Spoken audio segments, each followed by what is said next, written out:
Massive game today.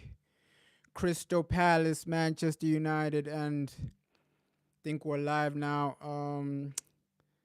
Yeah, I'm looking forward to this. Every time we go away to Palace, it's an exciting game. Overall, every time we go away to Crystal Palace, away, Man United versus Palace are usually exciting games. Last time they actually beat us. So this won't be an easy game. This won't be a straightforward game because we know what Crystal Palace actually offer. We know how dangerous these guys are, right? In terms of danger, in terms of being a threat, Crystal Palace are one of the hardest teams to actually break down. So, yeah, I'm just looking at the team news right now, and it's a strong team. It's a strong team. Marcus Rashford is not starting, and that's something we've been actually asking for because yes, Rashford he scored in the past two games, but recently Marcus, I think this season it's good that you give Garnacho and Ahmed a chance, right? Putting Rashford on the bench, I think that's the right decision. Of course, the defense is similar to what we've always been seeing. Delit, he's our best defender, right? And I'm happy he's starting.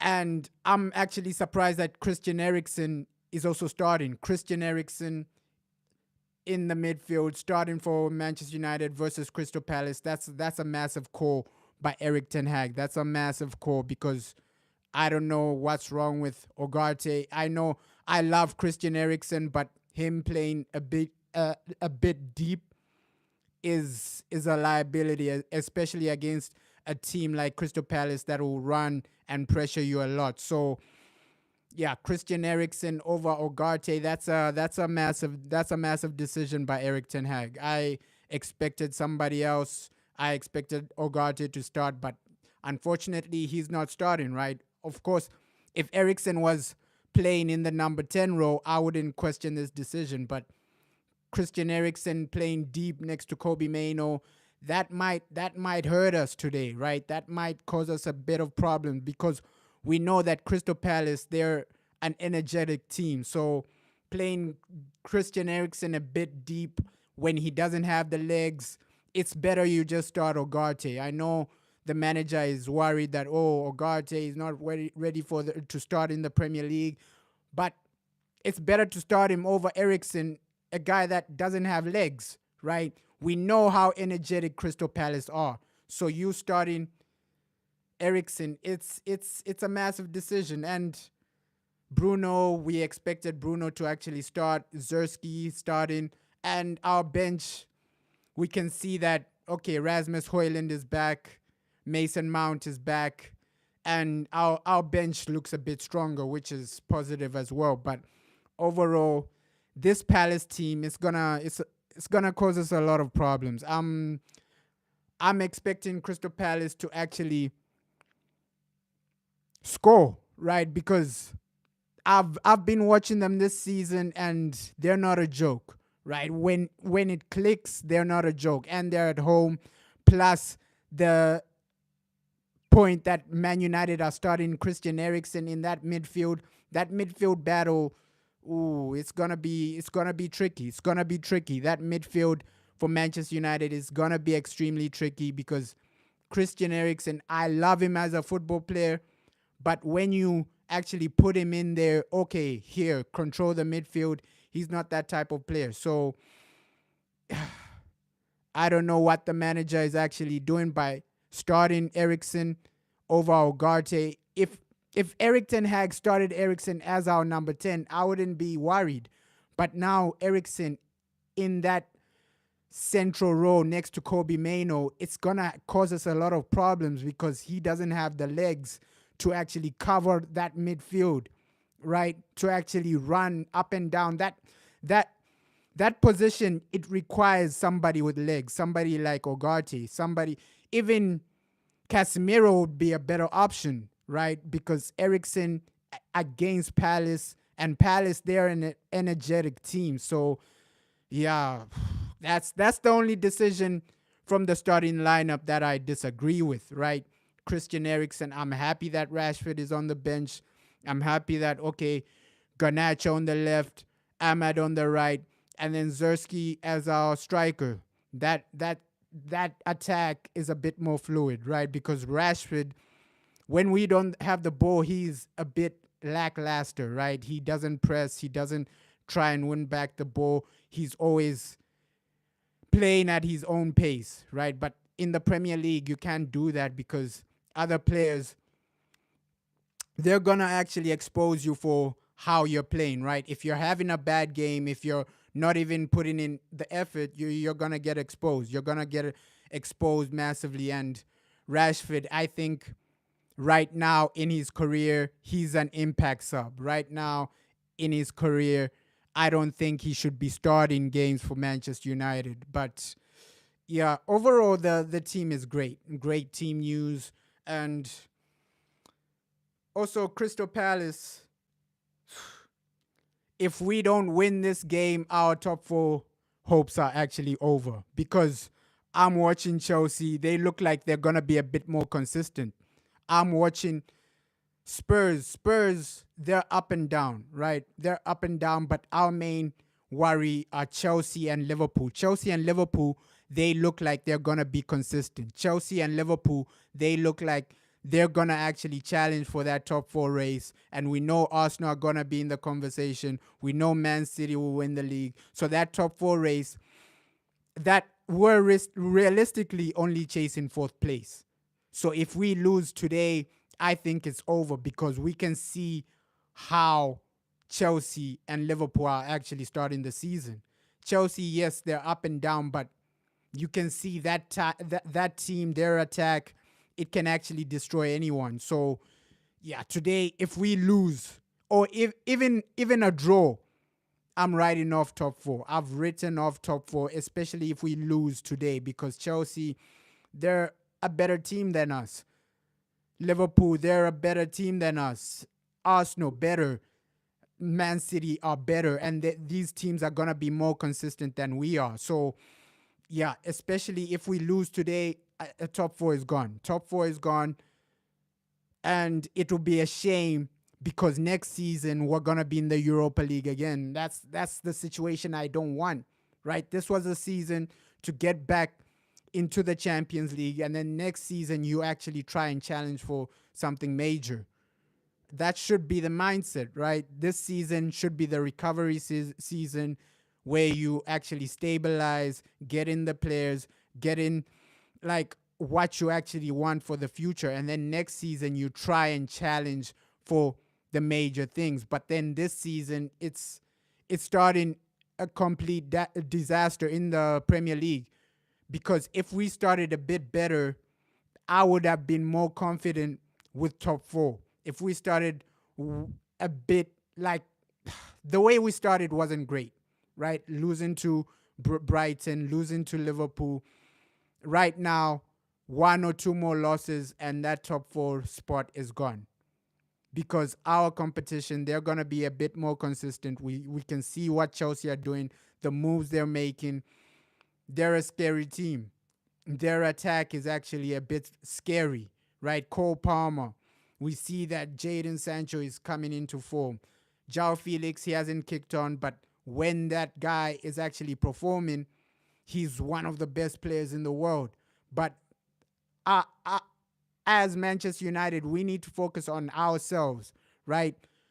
We already have good enough players to get top four. We already have a good enough squad to win the Europa League. That should be our main focus, right? Our squad is good enough to get top four. Our squad is good enough to win Europa League. I think next season, Champions League is a must. So whether you win the Champions League and win the Europa League and go through to the Champions League, or you get top four, I don't really care. But I genuinely want the Europa League trophy. I think that's a better way of doing it because top four right now, it's going to be harder for us to get top four over winning the Europa League. Winning the Europa League, I see us doing that, right?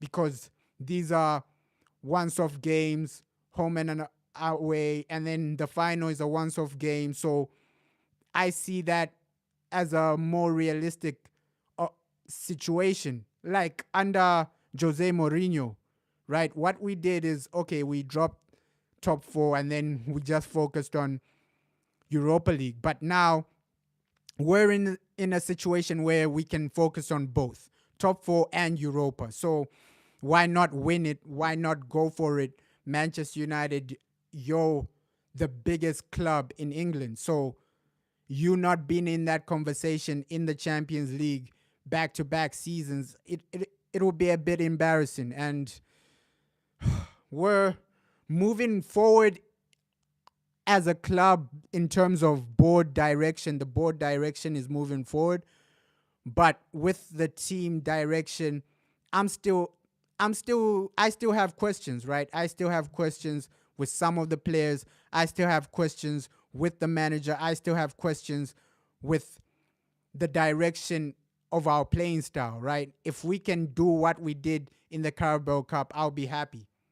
If every week we're consistently winning, we're consistently performing, we're consistently in the conversation as one of the best teams in the Premier League, I wouldn't have questions for the players. I wouldn't have questions for the manager. But right now, I have these questions because we haven't been performing. I have these questions because we aren't the Man United that we used to be, right? Yes, we're going through a transition, but sometimes you just need to win games like this, games like Crystal Palace. These are the games you go in and win convincingly. Because if you actually beat Crystal Palace and score 4 goals, 3 goals, nobody would be questioning the manager. Nobody would be questioning, okay, what direction are we going? Nobody will even question, okay, will Man United get top four? That wouldn't be a question. But now that we're struggling so much, it's a genuine question. It's a genuine worry, right? Because we're up and down. You never know what to expect with Manchester United, right? Carabao Cup, you can win 7-0, and then the next game you can lose. So you never know what to expect from this team. You never know what we should actually expect, because I should be going into this game confident, fully confident, saying, yeah, Man United are going to win. But right now, I'm still, I still don't know what's going to realistically happen, because any team can turn up. We can turn up and play well. We can turn up and be horrible. That's Manchester United, and that's what we've actually seen in the past 2 seasons, right? Inconsistency and up and down situations. So I really don't know what to expect today, because if you look at the Crystal Palace team, they have brilliant players, right? These players, I'm not saying they're world class, but they can do a job, right? The Crystal Palace players, they can do a job. They can actually scrap out a win, right? That 1-0 win and defend well. On their day, they can actually defend well. On their day, they can actually get a goal. That's Crystal Palace for you. I'm not saying they're a great team. I'm just saying on their day, they can get a result. On their day, they can actually shock you. That's Crystal Palace. That's how they genuinely play. They're an up and down team. And overall, Man United, if you can actually take us into a situation where I'm not worried, take us into a situation where I'm looking at this game and actually saying to myself, okay, Man United, we have the capabilities of finishing this team off, right? Looks like Mason Mount, he had some things to say after his injury, and he's saying, okay, he wants to come back motivated and actually contribute. So right now, it'll be interesting to see a lot of our players that have come back, right? Will the team change? Because now we have a realistic idea of the team Eric Ten Hag loves, right? The players he loves to start. De Ligt, he's a starter. We already know that. Onana, he's a starter. Mazraoui, he's a starter, right? Diego Dalot. The defense, most of our defenders, they are starters. But the only question is, okay, the midfield. The midfield, we know that Christian Eriksen won't be starting every game, right? This might be a once-off. Ugarte, we'll see. We'll see. It looks like the manager doesn't really favor Ugarte because Ugarte, he was a Manchester United signing. He was a club signing. So is he going to be starting week in, week out? We'll see. Mason Mount, will he be starting over Bruno Fernandes? I doubt it. And Rasmus Højlund or Zerski, because I don't see the manager changing the formation just for Rasmus Højlund, right? So the attacking situation, it will be either Rasmus or Zerski, or maybe he'll play one of them as a winger. We'll see. But now that the team is actually coming back, our left back, Malacia, he might be back in a month, right? Tyrell Malacia, he might be back in a month. And then the team actually looks a bit better. The team actually looks a bit more threatening. And this is what you actually need, right? A stable team, no injuries, but you already know, okay, I know the starting lineup. I know what team is going to start. Week in, week out, sometimes, especially with our midfield, we genuinely don't know who's going to, even our attack. Will the manager start Ahmad? Will he start this guy? Our attack, I think to build a strong attack, you need to be starting the players week in, week out, just to build that chemistry, just to build that bond. As an attack, you need to know who you're playing with week in, week out, right? So this situation of, okay, today Ahmad starts, tomorrow, the next game he doesn't, it's actually hurting us. Long term, it's hurting us. Right now, we just need to be in a situation where we're actually competing, and if we can compete for the major trophies, that's all we're asking for, right? In the next few years, can Man United be in the conversation? I wanted that to actually start next season.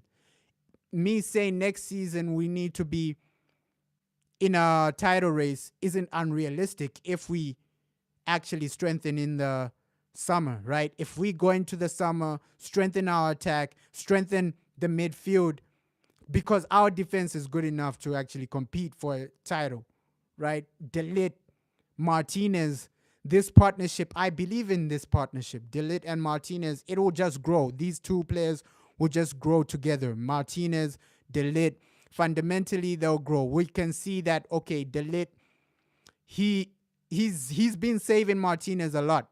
In the past 3 to 4 games they've played together, he's been saving Martinez a lot, especially in that Liverpool game. It would have been worse without De Ligt.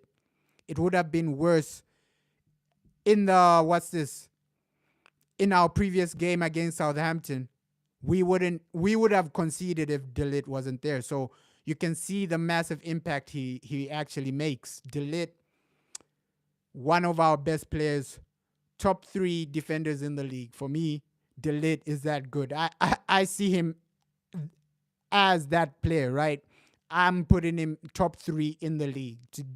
Based on defenders, I don't see, only 2 defenders in this league are better than De Ligt, right? Van Dijk and Ruben Diaz. The rest, I don't see any other defender better than De Ligt, right, in the Premier League, other than Van Dijk and Diaz. Because just based on what we've seen, this guy has aerial ability. He has the passing range. Van Dijk is better than De Ligt aerially, right? Physically, Van Dijk is better. And overall, his experience, Van Dijk wins that on experience.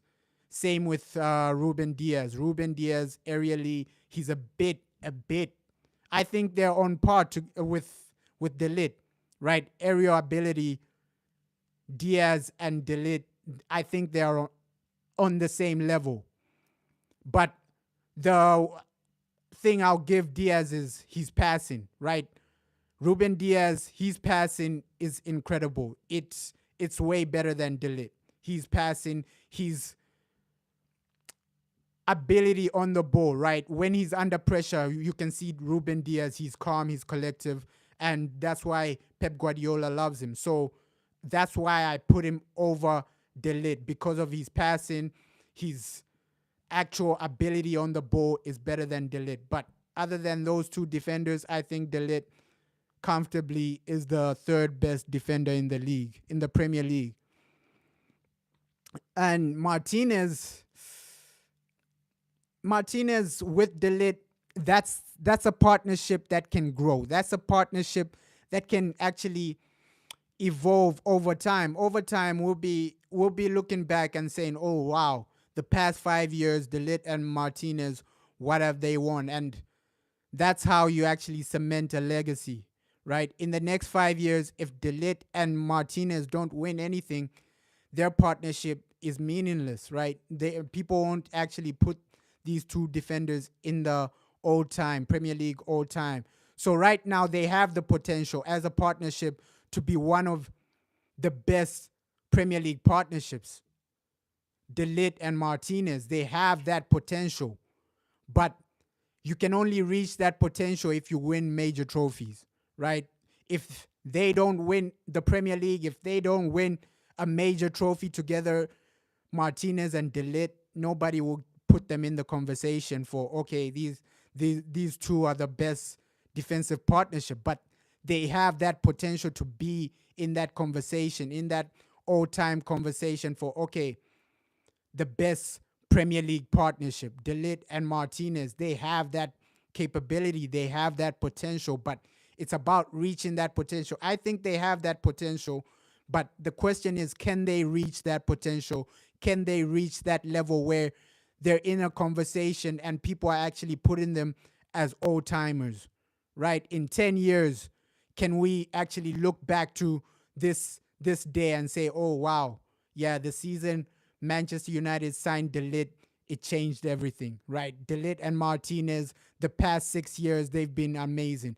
Are we going to be saying that in the next 6 years, in the next 5 years? Are we going to be saying that, okay, wow, in the past 5 years, there's no defensive partnership better than De Ligt and Martinez? I hope we are saying that in 2030, right? In 2030, maybe that's going to be the conversation. Maybe that's going to be the discussion. Okay, in the past 5 years, De Ligt and Martinez have been the best defensive partnership, but also our team as well. In general, that's what you want to see from our team. In the next 5 years, we want to be saying, oh, wow, Amad Diallo, he's in the conversation for the Ballon d'Or. Oh, wow, Alejandro Garnacho, he's in the conversation for the Ballon d'Or. That's the type of team we need to build, right? We still have young players, but can they reach that potential of being in the conversation for all-time greatness? That's the real question for all our young players, right? De Ligt, he's still young. As a defender, 25 is young, right? As a defender, 25 is young. So De Ligt, he's still young. Garnacho, he's still young. Amad is still young. So we have a lot of young players, but in the next 5 years, will we be saying, okay, all our young players, they've been a success? I think Amad, he has the potential to actually be in the conversation for Ballon d'Or, just based on his ability, right? And based on the competition he's going to be facing, right? I see Amad in the conversation with someone like, with some of these Barcelona young players, right? Someone like Endrick from Real Madrid.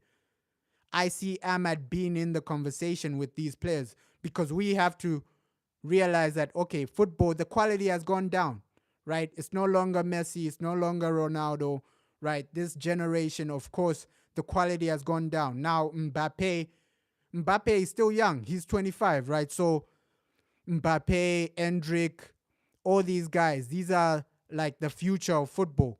Can Amad, can Garnacho, can our young players compete with these other young players? That's the main question. That's what Manchester United need to actually look for, right? And in the midfield, it looks like the scouts, they're trying to actually find young talents, young players in the attacking positions that can actually take us to the next level, because I see what Dan Ashworth is trying to do, right? His game plan, his philosophy is about, look at what he did with Brighton.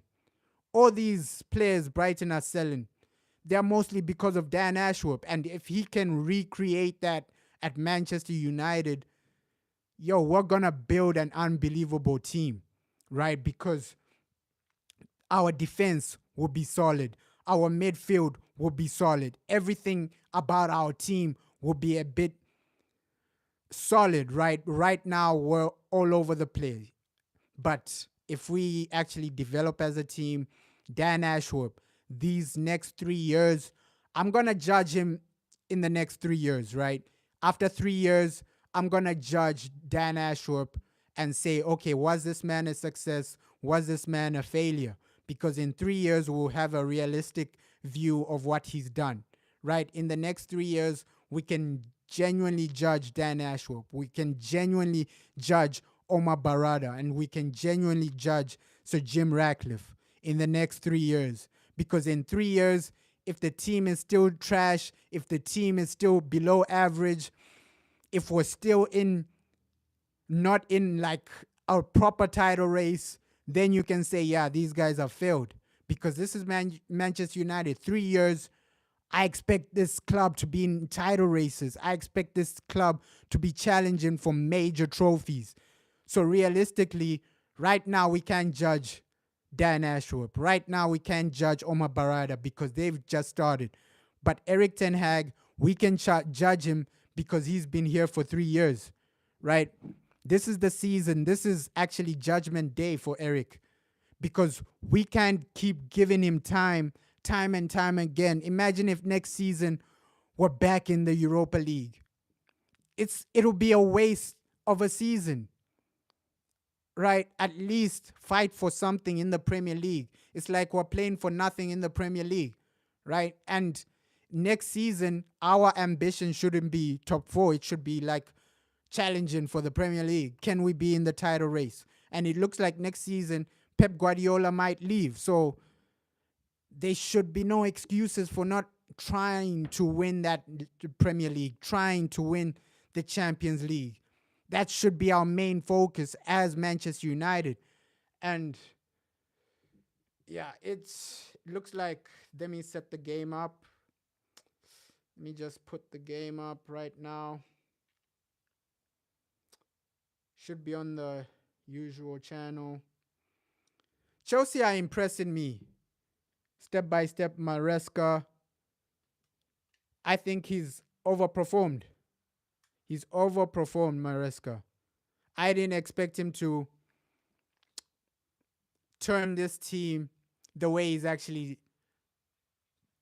Chelsea are playing. In some moments, they're actually a bit dangerous. Because West Ham are not a joke. For you to beat West Ham 3-0 like it's nothing, yo, Maresca, he's building an unbelievable attack with Chelsea.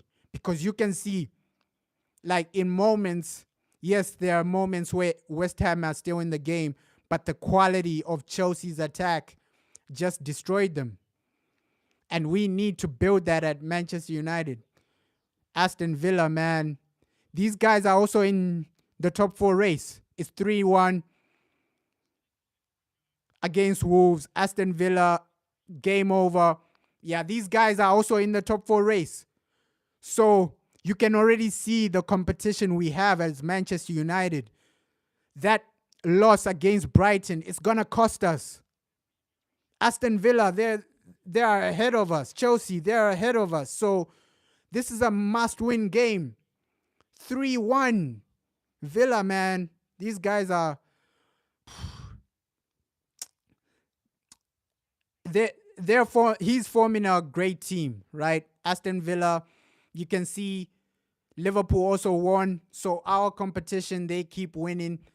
So we can't be dropping points anyhow. Even a draw is a disappointing result, right? Because look at who we are facing against. Look at our rivals. Chelsea, they're starting to win games. Liverpool, they are starting to win games. Aston Villa, they're winning games. even Spurs. So these are the clubs we're competing with for top four. If you can't keep up, they're going to leave you. They're going to actually destroy you and leave you. You're going to be in the conversation for what? Europa League again? Conference League? Because we were supposed to be in the Conference League, but at least we won the FA Cup, which put us in the Europa League. But next season, it shouldn't be Europa. That shouldn't be our target right now. Because the way we started the season, that's Europa League settings, right? That's Europa League all over again. If we don't win these two games, Crystal Palace, Tottenham, then Chelsea and Liverpool are gone. Because already Chelsea, they're like, what, 4 points ahead of us? Something like that. So if we don't win our games today, the gap will just increase. The gap will just increase. So, yeah, we need to lower the gap on Liverpool, lower the gap on Chelsea. Liverpool, I see them getting the third place. Chelsea, I see them getting fourth place, just based on how their team is, how their attack is. Their attack will get them over the line. Yes, their manager makes some defensive mistakes. He makes some tactical mistakes in the game. But their attack will get them over the line with most games. Most of the games Chelsea play, their attack will save them. But with Man United, I can't say that about our attack. Because we know our attack, there are some days they struggle to score. Right? 7-0 was a surprise for me. When we won 7-0 in the Carabao Cup, it was a surprise for me. Because we know our attack. They only score 1 or 2 goals, or sometimes 3 goals. But then you saw last season our goal difference was so low, and that's also because of our attack. Yes, defensively we were poor, but that's also because of our attack. We're only winning games 1-0, or it's a 0-0 result. Last season we saw that our attack let us down. So right now, goal difference is everything. Because that top 4 race, it might come down to goal difference. Right? Chelsea, Man United, I see us going head to head if we win this game. Because Chelsea, they won't win all their games like they won today. Right? They'll have some results where it's 0-0. They'll have some results where they lose. Right? I see them losing all the games against the top teams. Chelsea, they won't beat Liverpool, they won't beat Spurs, right? Against us, they might get a draw. But then against Man City, we already saw that they lost. So this top 4 race, I think, is between us, Chelsea, Aston Villa, Newcastle. I'm not putting them in that conversation. I think Newcastle are too inconsistent. But if we don't win our next 2 games, we might be in a Europa League race with Newcastle, and we don't want that situation. So you can see how our rivals are developing. Liverpool, it's already certified that they're going to get top 4, right? They're winning games convincingly, they're scoring goals, and they're not going to be in a top 4 race with us. The top 4 race is between Chelsea, Aston Villa, Man United. Those 3 teams, that's a top 4 race. But are we going to beat? We're going to play Aston Villa in a few weeks. We're going to play Chelsea, I think, in November. So those are going to be massive, massive games. But if we don't win today, it won't really mean anything. It won't really mean anything. But yeah, if Liverpool, Chelsea, they're improving, and you can see the goals they're scoring, right? They're showing the highlights for the Liverpool game. Look at the first goal. Their first goal, that pass from Konate to Ruben Diaz. You can see that they have a strategy of how they're scoring goals. They have a game plan. Liverpool have a game plan. Chelsea, he's still settling in, right? Their manager still hasn't found the players he wants. But when it clicks for Chelsea, they're going to be scary, man. They're going to be extremely scary. Let's hope we can still keep the pressure. Keep the pressure on Liverpool. Keep the pressure on Chelsea. Keep the pressure on Aston Villa. Because if we lose today, top four is gone. I've already written it off. But give me some type of hope. Give me hope that we can get top four ahead of Chelsea, ahead of Liverpool, ahead of Aston Villa. Because already, based on how all the teams have started, I've put us finishing 5th or 6th, right? I'm putting Man City in 1, Arsenal 2nd, Liverpool 3rd, Chelsea 4th, Aston Villa 5th. We might finish 6th. We might finish 6th if we don't start being consistent. Consistency is everything, man. Consistency is everything. You can even see the way these other guys are playing, right? I know we won against Southampton and we won in the Carabao Cup, but I need us to win against a better team. A team like Palace, if we win against Palace convincingly, then I can be a bit relaxed. I can say, okay, maybe the team is changing. Maybe the manager is improving. But overall, I think we should have actually moved on from Erik ten Hag as a club, because Hansi Flick, he was available. Imagine Hansi Flick with this Manchester United team. You can see what he's doing for Barcelona. Hansi Flick was the guy to actually come in and take us to the next level. Because with Hansi Flick, I can fully be confident and say, yeah, this is a manager that can compete with Pep Guardiola, Hansi Flick. But with Erik ten Hag, I can't fully say that, yeah, Erik ten Hag can win us a league. I can confidently say that Erik ten Hag can compete with Pep Guardiola. But with Hansi Flick, I know that, if we had Hansi Flick, this man is competing and winning a league for Manchester United. So I think we missed out on Hansi Flick. I think right now, what other manager out there can compete with Pep? Maybe the Spanish national team manager. He has the potential. Very few managers can actually say, okay, yeah, I can go head to head. Because Man United, we have the money. We can provide you with the money, right? Money isn't a problem. The problem is, okay, are you as a manager good enough to win a league? Because money isn't a problem. At least for other teams like Arsenal, they can say, okay, yeah, financially, we can compete with Manchester City. But for Man United, you can't be saying, okay, financially, we're not backing the manager, because Erik ten Hag, he's been given more money than Pep Guardiola, which is crazy. So if you've been given that much money, you should be finishing at least first or second, right? Based on the money Erik ten Hag has spent, top 4 should be certified. Top 4 shouldn't even be a question. We shouldn't even be in the Europa League after spending all that money. But you can say the same thing for Chelsea, right? Chelsea has spent like over $1 billion or something. But yeah, they have a different manager. So you can see that Chelsea, hey, if their new manager Maresca doesn't perform, they're going to replace him before the season ends. I know that for sure. But with Man United, we give managers too much time. You're giving them 3 years, wasting 3 years, wasting 2 years. You can change it immediately, man.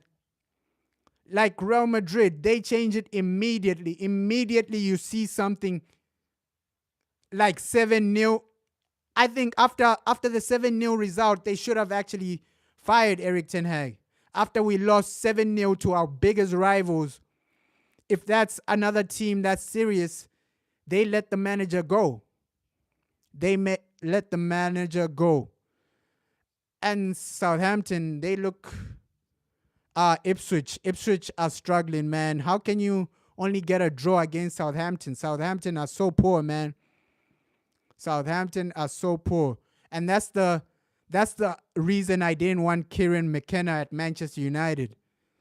Because Kieran McKenna, he's untested, he's unexperienced, he lacks experience. Because you can even see some of the games.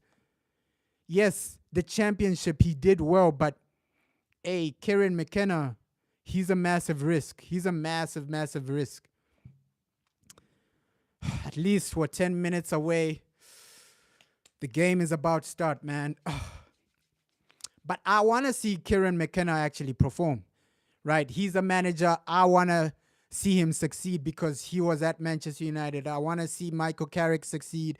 I want to see Ruud van Nistelrooy succeed. But I don't think any of these three people are ready to manage Manchester United. Ruud van Nistelrooy, I don't think he's ready. Michael Carrick, he's far from ready. Michael Carrick, he's far from ready. Right? Kieran McKenna, you can see that Kieran McKenna, he's up and down, man. He's up and down. Kieran McKenna, let Kieran McKenna develop himself. Let Kieran McKenna evolve his own game, right? It's like a football player. Being a manager is like being a football player.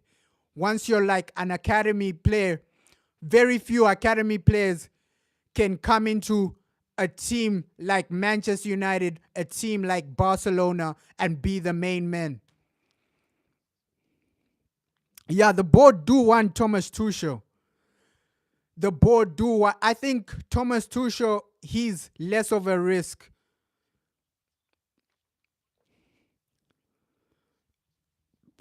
Yeah, Ten Hag will go, but yeah, Thomas Tuchel, he's less of a risk, right? Because Kieran McKenna, we've never seen him at a top club.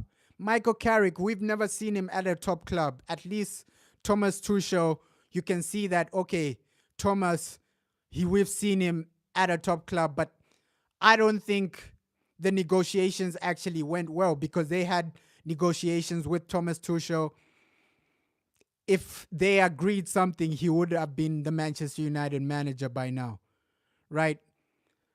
Look, I'm not against with any manager the board brings. I'm gonna give him time, right? If the board brings a new manager, I'm gonna give him time. But we can see that, okay, Ineos, we can see what they're doing in the transfer window. If they brought in a new manager, he would be a good manager. I can bet my life on that. If they fired Erik ten Hag right now and then brought in a manager, I know the manager they bring in will be a good manager, will be somebody they trust, somebody they know can take us to the next level, because that's what they're doing with the players. All the players they've actually brought in, I think they're going to succeed. De Ligt, he's going to succeed. Mazraoui, he's going to succeed. So if they actually fire Erik ten Hag and bring in a new manager, I'm gonna back the manager, right? The decision they make, I'm gonna back it. I'm gonna back what Ineos do, because overall we just wanna be in a situation where we're competing. It's not about the manager. It's about the club. It's about Man United. It's about our success, right? I can say no, bring in this manager, bring in that manager, but overall, it's about the success of Manchester United, right? Whether you're Ten Hag in, Ten Hag out, we all want the same thing. We all want to see our team win the Premier League. We all want to see Man United win the Champions League. So overall, we all want the same thing, right? Regardless of whether you're Ten Hag in, you're Ten Hag out, we all want the same thing. Right? I think we're all tired of seeing Man United struggle in the Premier League, finishing 8th, finishing 6th. Right? We all want the same thing. We all want progress and success. That's what we all want.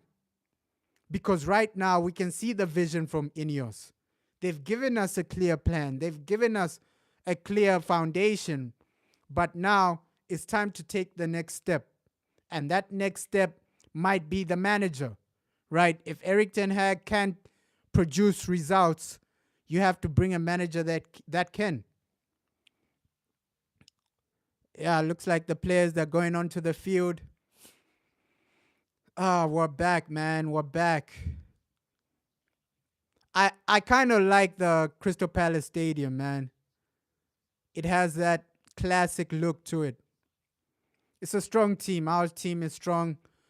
Looks like the teams, they're coming onto the field. The game is finally about to start.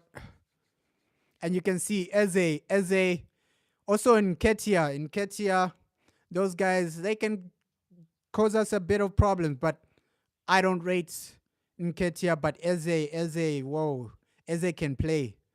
Eze can play. Think he's the main threat for Crystal Palace. And their new manager, he's done well. Palace's new manager, he's performing, man. He's performing, man. Especially when he came last season. Last season, I think over a full season, I see Crystal Palace finishing somewhere like 7th. Yes, they haven't started well, but this manager, he's scary, man. He's scary. He's scary. He is scary. Let's see how we start, because if we start badly, if Palace are outplaying us, then I'll be extremely disappointed. I'll be extremely disappointed. I'm not too much worried about like the result. Just give us a great performance. How you doing, brother? How are you doing? Let's hope Man United win. I hope you're excited for the game. Yeah, Eric, he's under pressure, man. He's under pressure. I think a hey, let's hope we win, brother. A Carabao Cup isn't enough. An FA Cup isn't enough this season. We need to actually perform in the Europa League, perform in the Premier League. Look at our record, right? 2 wins, 2 losses. That's not good for the first 4 games. I think 2-1 or 3-1, Man United. I see us winning this game, but we might struggle. 2-1, 3-1. I see us winning, but we might struggle. At least the game is about to start. I like this away jersey of ours, man. I love it a lot. Let's start this game with a positive. If we can get that first goal, the first goal is always the most important. Come on, come on. Come on, guys. Blow the whistle, ref. Blow the whistle. 4-1 isn't unrealistic. We don't know. Man United, it's a strange club, man. We're a strange club. Sometimes we perform, sometimes we don't perform. So anything can genuinely happen. We can have a great game, we can have a horrible game. That's Manchester United for you.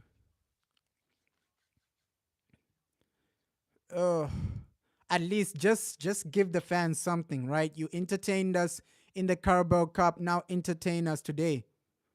I hope he scores 2 goals. I'll be celebrating if he does. I'll be celebrating if he does, man. Because right now, I'm impressed with what Vincent Kompany has done with Bayern Munich. He looks scary. He looks scary because a lot of people said he was gonna actually fail as a manager at Bayern. Yeah, Eriksen in the midfield is it's concerning, bro, because we know that Eriksen, he doesn't have the legs, right? If you're playing him as a number 10, it would have been better, but him as like a central midfielder, a midfielder there to control the tempo, I don't think Eriksen will do that. I don't think Eriksen can actually do that. Nketiah, looks like Nketiah, he can cause us some problems. He can cause us a lot of problems.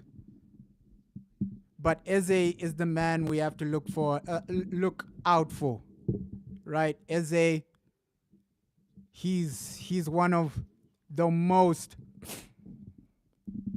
exciting players in the league. Come on, come on. We just need a massive performance. Blow the whistle, ref. He's taking so long. Start it. I'm so anxious for this game. So anxious, man. Andre Onana back in goals. Delete Martinez. These guys can grow as players, Delete and Martinez. The only thing I'm worried about is the midfield. All right, Garnacho and Ahmed. Let's hope they get some goals today, man. Okay, we're underway. Let's go. Ref, let's go. Yo, Palace already started with intent, man. Okay, Eze. Look out for this guy. Look out for this guy. Mazraoui, this is a massive test for you. Because defensively, I'm not completely convinced with Mazraoui. Offensively, he's amazing.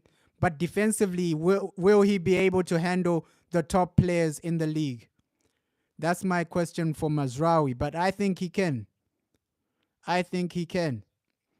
Right? And Tyrell Malacia, he's coming back. Tyrell Malacia, he's coming back for Manchester United. Okay, come on, come on. Oh, disappointing. Try and... Yeah, that's a foul. That's a foul. That is a foul.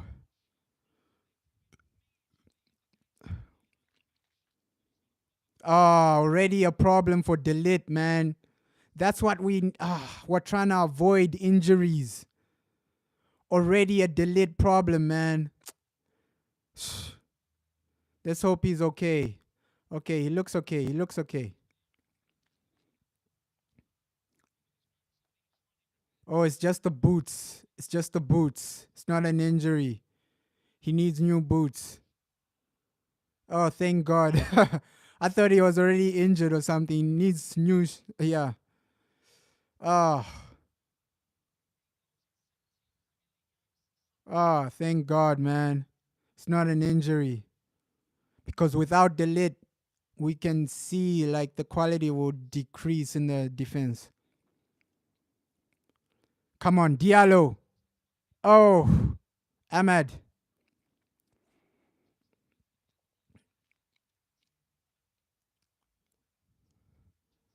Okay, at least an early corner for United. Just try. Just try. You get me. Delete scored last time with a header. Can he do it again, man? Can he do it again? Ericsson, deliver a great ball into the box. Deliver something incredible, man. Come on. Ah, saved, saved, saved. Simple. But you can see Ericsson was aiming for Delete. Aerially, Delete, he's one of our best players. You can see corners. Ericsson is aiming for Delete. He's looking for Delete. Right? Before we were looking for like Maguire. But now it's like, yeah, Delete has replaced Maguire in that aerial capacity. And Diego Dalot, he worries me a bit in that left back position.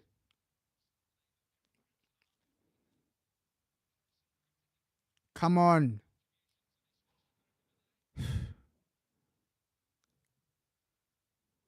If we don't get like a shot on target in the first 20 minutes, it's gonna be a poor start. Think that's gonna be underwhelming, man.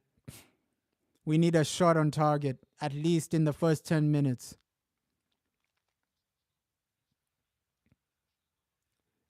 Okay.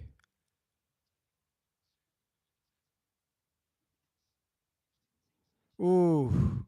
Oh,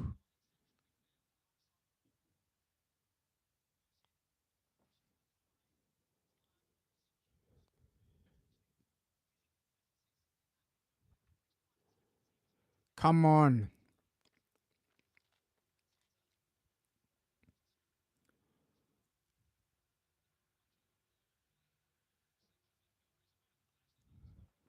Glazer. Oh, I don't like this like slow tempo to the game, but you can understand they're trying to break down Crystal Palace. So let's see. Let's see. Let's see. Give it to Garnacho. He's open. He's way open, man. He's so open. Let me just.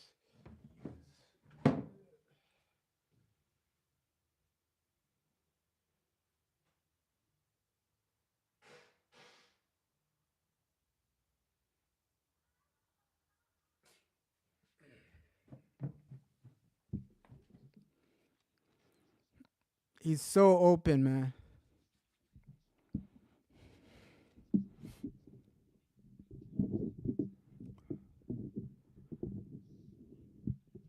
We haven't been the overly dominant side, but yeah, it's still the first 6 minutes, so we can still improve. We can still improve.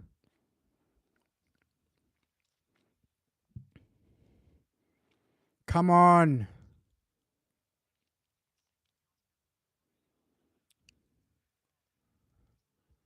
Come on. Come on, Palace. And that's why I hate playing Palace, man. They're a difficult team to break down, and they'll make you struggle for a result. They'll make you struggle for a goal. That's Crystal Palace. Look, their goalkeeper hasn't even seen the ball yet.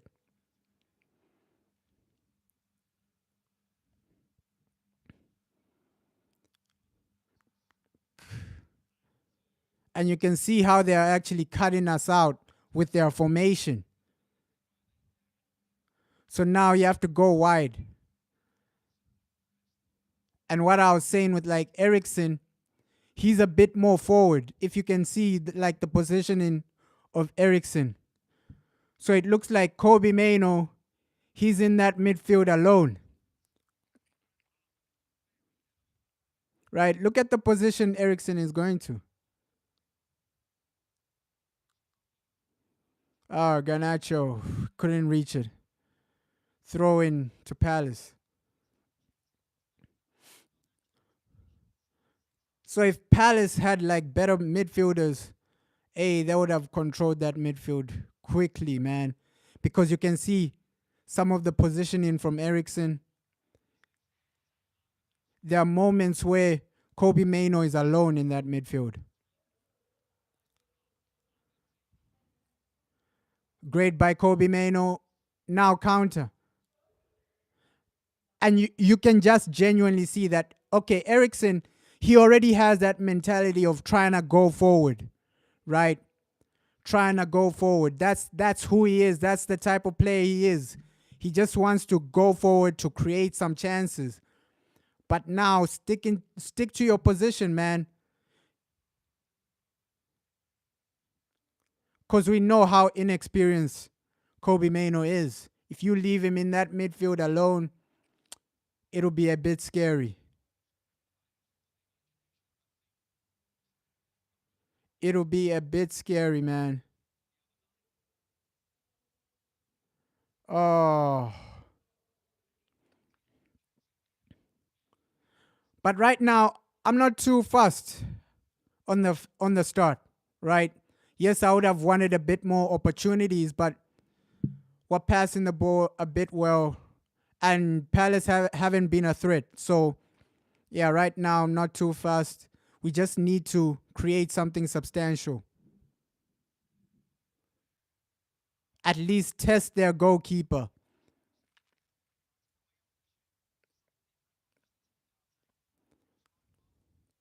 Yeah, Ericsson isn't the most mobile, but you'd love Ericsson in a more attacking position, man. If he was a bit more attacking, Oh, nice, nice. And I love the way we are recovering the ball. Okay, pass it. Garnacho, 1-on-1. Come on, you have to score. You have to score that, Garnacho. That was a bit poor, man. That was a bit poor. But I love that transition from Manchester United. Zerski, it was a good pass. Garnacho was onside. You have to at least score. It was a good save, but Garnacho has to bury that. Garnacho has to bury that. But I'm happy that we've actually tested their goalkeeper. Corner, man. Henderson. That was a good save by Henderson, man. Straight from the Man United Academy.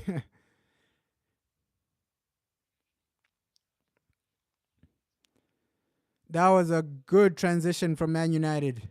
At least we got some type of shot and tested Henderson. But opportunities like that, you have to be taking them.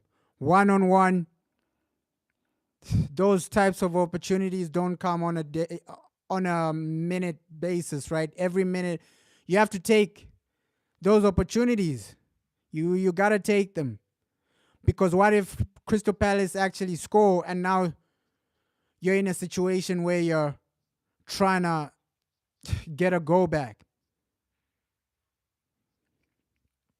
Oh, Eze, that's what I'm saying, man.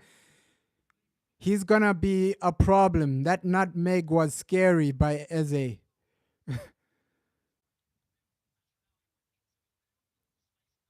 Yeah, you can see what we're doing. Dalot and Mazraoui are going into midfield, and then those wide areas are open. They're open now.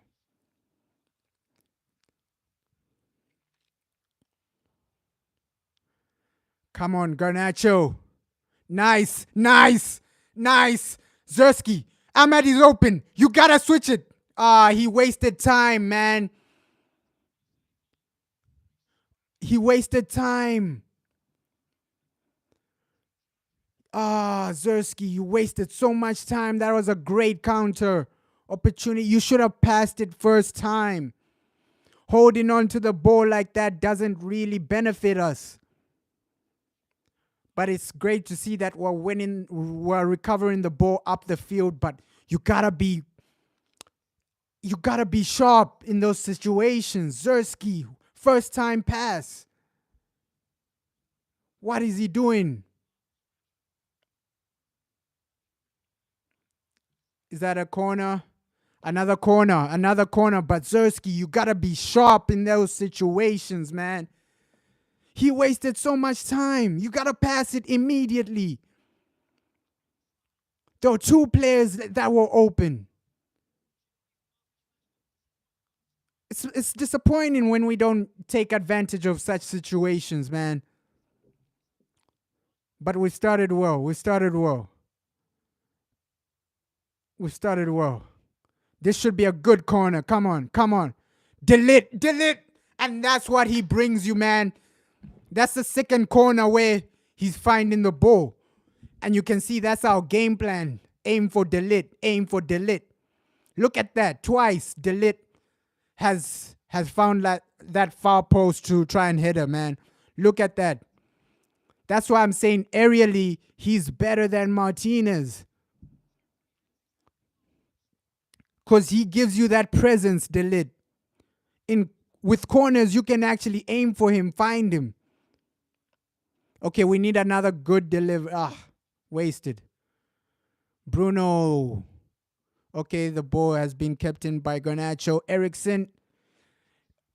Who's that? Nah, you have to take advantage, Martinez. Another corner. Let's do this. We need that early goal, guys. He's claiming handball, but nah, it's a corner.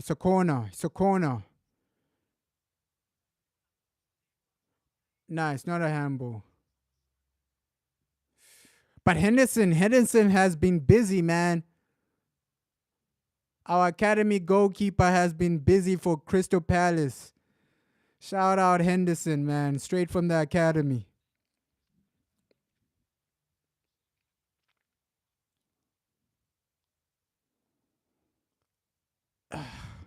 We need to take our opportunities because we've been on such great transitional play, but then it's that final decision making, right? Zersky, you're failing to pass it first time. You got to pass it first time, brother.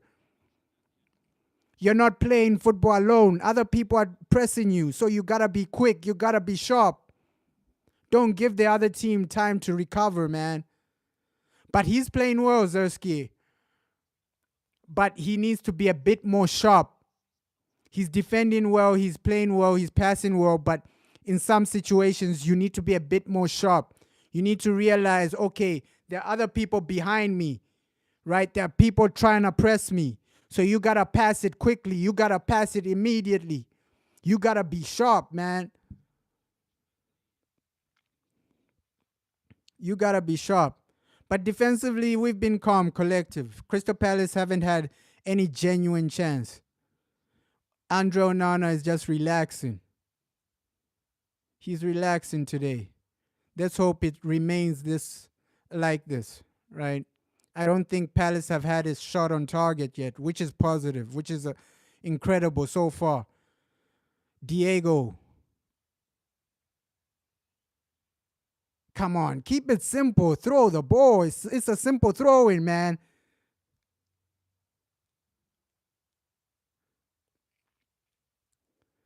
Andre Onana. Come on, come on.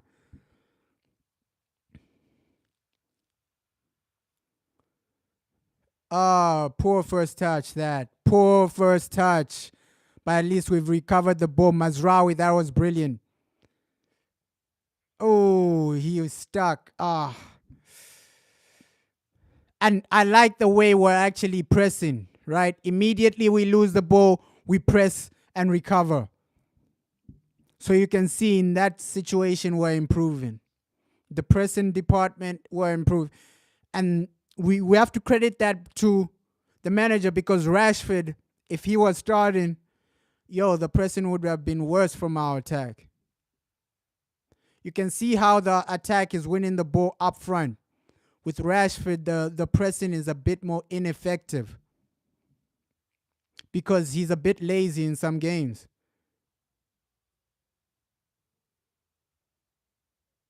Okay, Kobe.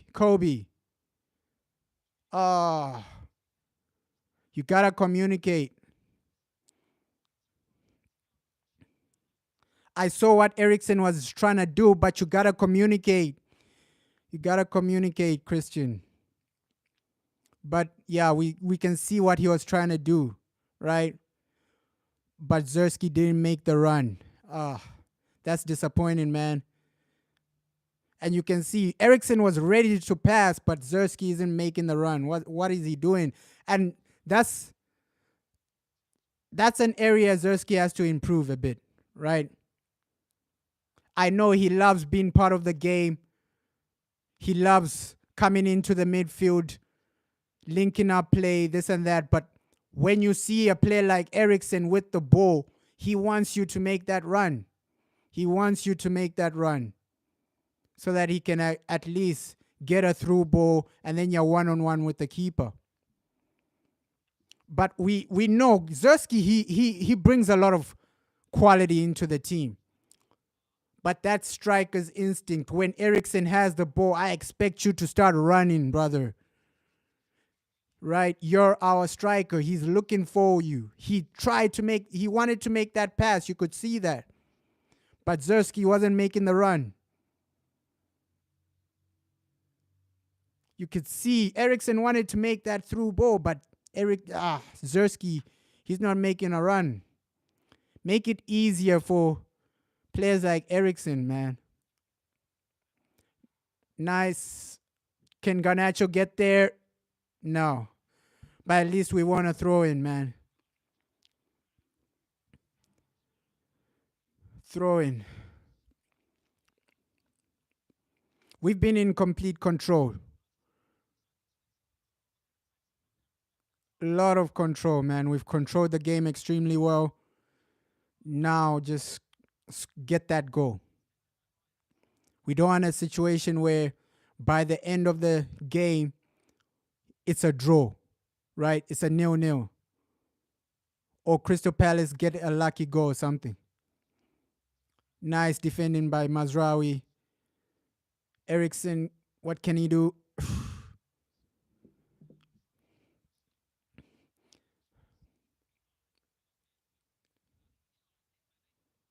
This Palace are one of the most physical teams in the Premier League. So we can expect fouls like that on a regular basis, man.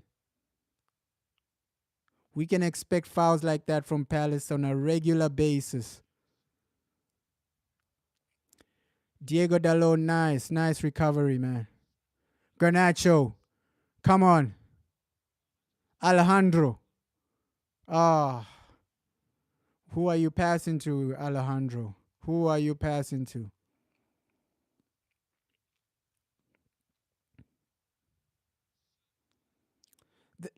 And situations like this, you have to take the momentum you have while you still have it.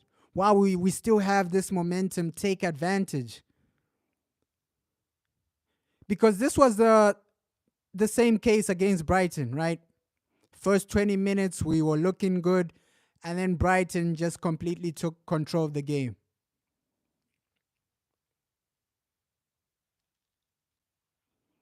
Ah, Palace with a through ball. But delete. Ah, he's forced him wide. That's great defending by Delete, man. Forcing your man wide and making it difficult for him to actually get a shot. That's great defending by Delete. And you can see most of our players, they wouldn't, our other defenders, they wouldn't do that. They'll be running back while the guy is chasing you.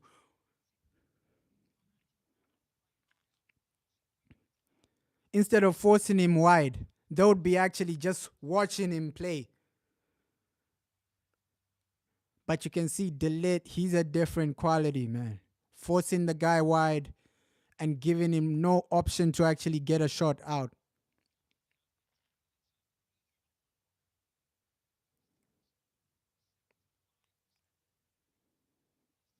75% possession in the last 10 minutes, man. That's an improvement to our other games. Okay. Delo, you have to be quick. Oh, that was a poor touch by Bruno.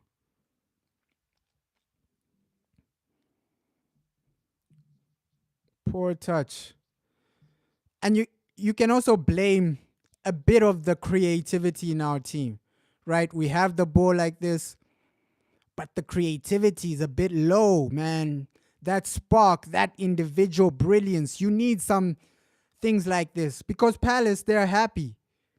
These guys, they only have the ball, but they're not really threatening us. Come on.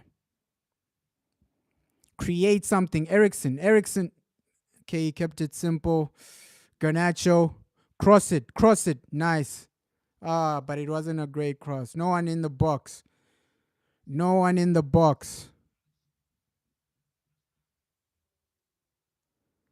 And those are the positions I want Zersky to be in. When they cross it, you should be there trying to look for the ball. Hey, I'm here, cross the ball so that I can header the ball. But Zersky, where are you, brother? You're still in the midfield. Our striker is in the midfield while one of our players is crossing the ball. What's that? What's the situation with Zersky? Come on, brother. You need to be alert. He needs to be alert.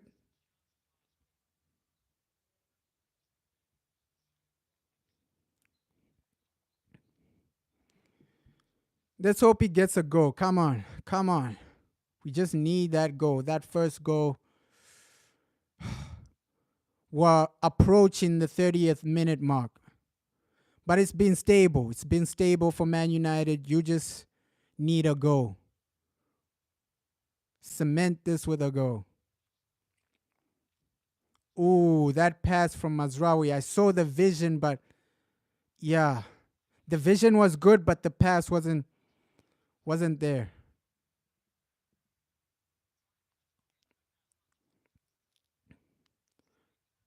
Mazraoui.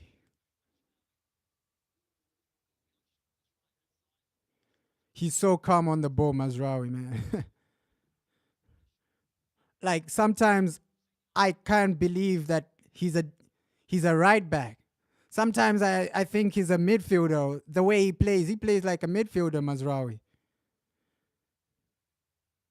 Because some of the 1-2s he likes playing, some of like how he is under pressure. Because we were so used to Aaron Wan-Bissaka, because on the ball, Wan-Bissaka wasn't the best, right? Because we're so used to Bissaka on the right back, we forgot that, okay, yeah, some right backs are actually comfortable on the ball, are actually comfortable with possession, right? But hey, I wish Aaron Wan-Bissaka all the best, man. Obviously, it wasn't a great day for him. West Ham lost 3-0, so yeah. But hey, I think he's happy at West Ham, right? They love him there. I think they even have a song for him at the stadium at West Ham. So yeah. Come on. You can see the players, you have to take advantage of this before you start getting tired. Because yes, you can play all this high energy pressing, this and that, but second half, you feel the effect, right? You become tired and then you won't be able to press the way you're pressing right now. So take advantage of the energy you have right now by getting a goal. Right now, you have all the energy to press, you have all the energy to do this. But second half, you can see Palace are just playing chess right now. Okay, let's see how long Man United can do this for. Let's see how long they can actually press. Because we're not as energetic as somebody like Manchester City. Man City, the reason they can press for 90 minutes non-stop is because they are used to that. Man United, we see in some games, we start well, we're pressing well, and then the players gas out. Garnacho, oh! He hits the post. Oh! Oh! Whoa! Whoa! Double crossbar, man. Yo! That's a good pass to find Garnacho. Ooh, he was so close. He was so close. Garnacho would have had 2 goals in the first half. He had a one-on-one chance earlier, and now this. Ooh, unlucky. That one was unlucky, man. But you can see the runs Garnacho is making. He's making those runs so that people can get a through ball, so that people can find him. With Zerski, he's not making runs. That's my only criticism with Zerski. You're not making runs, brother.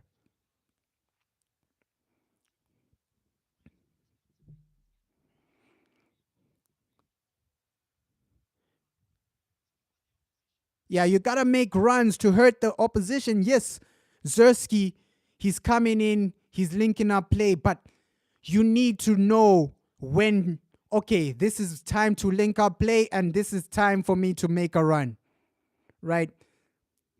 You need to know, okay, it's time for me to be in the box. It's time for me to link up play. And that's what Sergio Aguero did extremely well. Sergio Aguero, you saw him, okay, you know, okay, he knows when to make a run. He knows when to be in the box. Zerski, you have the link-up play. The link-up play is great. But when it's time for us to attack, you're not in the position to actually receive the ball, right? Look at that opportunity Garnacho received. That one-on-one opportunity. I expect Zerski to be making those types of runs as well. Ah.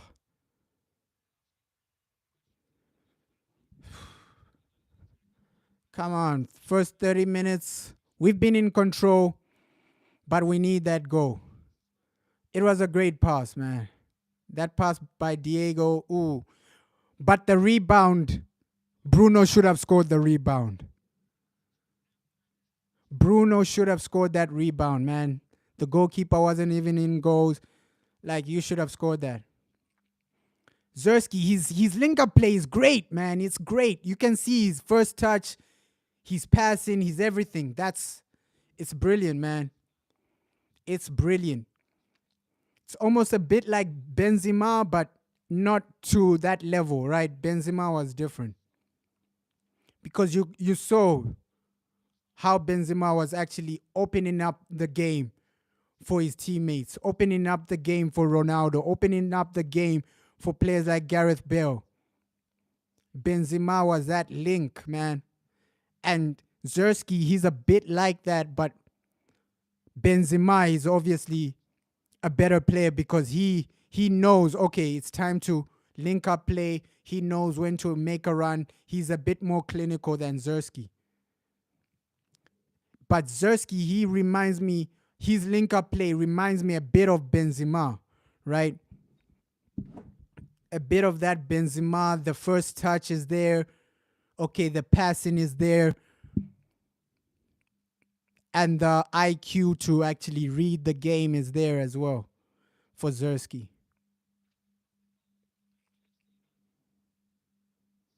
He's so similar to Benzema, except that Benzema, he had physical ability. His physicality was a bit better. He was more clinical. And just as a football player, as a footballer, technically Benzema was better than Zersky, right? But right now, Zersky, he reminds me of like a B-Tech Benzema. B-Tech Benzema, man. That's how he's playing. Linking up the play. He's scanning the area. Except that, okay, Zersky, he's not making the runs.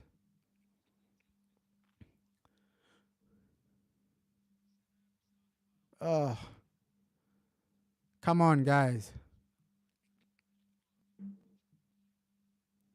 You need that first goal. Ahmad,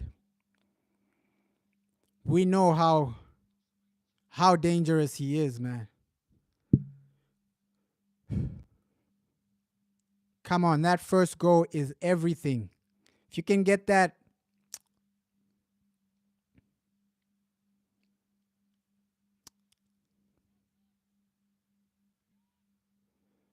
come on.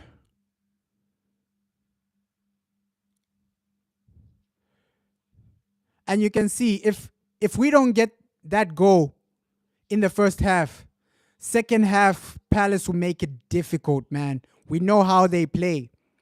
They'll make it difficult for us. Because that's how Palace play. They make it difficult for the opponents. Second half, if we don't get a goal, Palace will make it difficult to even get an opportunity. Let's hope we do something in this corner, man. With this corner, I expect something. Looks like the manager's gamble worked out. Ah, Zersky. You have to keep it on target, man. Keep the header on target. If that was on target, it would have been a goal. It would have been a goal, brother. But I can smell the goal might be coming. The goal might be coming from Man United. I can just feel that, right? I can just feel that. We're putting in the pressure. We're knocking on the door, man. We're knocking on the door.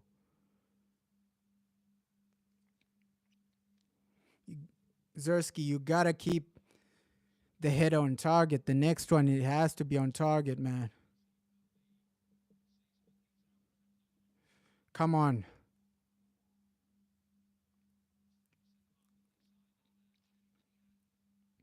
Ooh. Christian.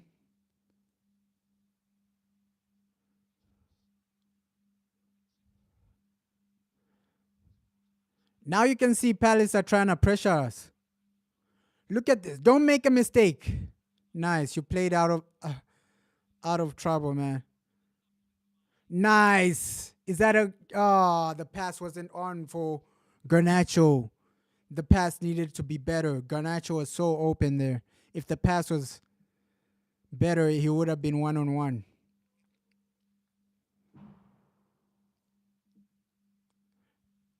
Nice. Ooh. Come on. Oh, Bruno. We're knocking on the door. We are knocking on the door. Mark Gahey. This guy is a good defender, man. You can see him, the blocks he makes, the way he reads the game. He's a good defender for Crystal Palace.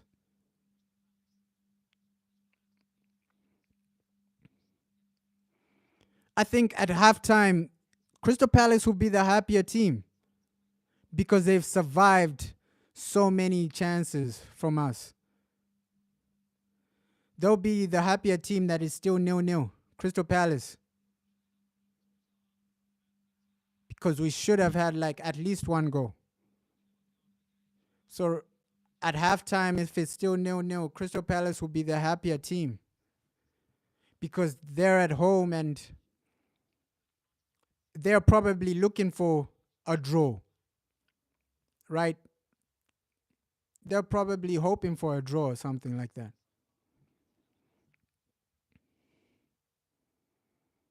Yellow for Garnacho.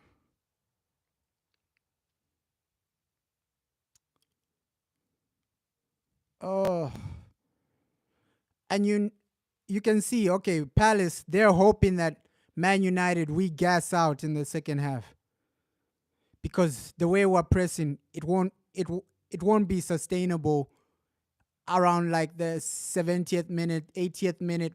A lot of the players will be tired. Handball.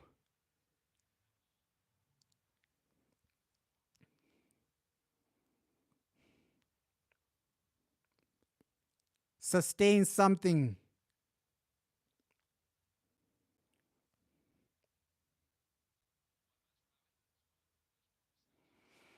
And these are moments I fear a bit, right? Corners, free kicks. We don't usually defend those well.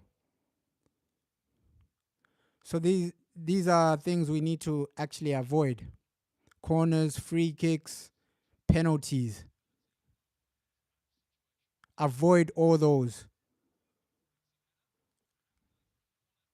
Corner. Good defensive header by Zersky, man.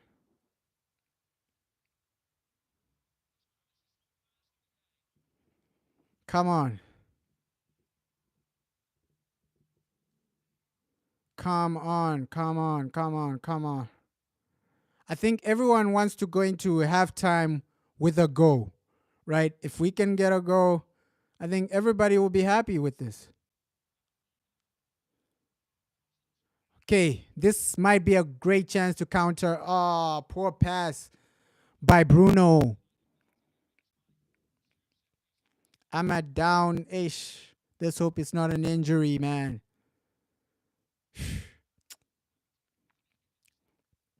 Ooh. Can see. Ooh. It wasn't a good one, man. Ish. So, ooh. But he looks okay, Diallo. That must have pain, man. That must have pain, but he looks okay now. Ooh. That was nasty.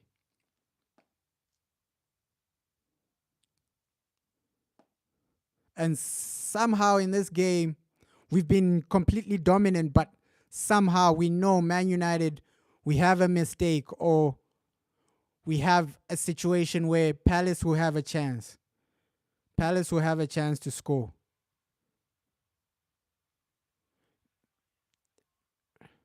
But we've improved. Playing out from the back has our team has improved in that aspect.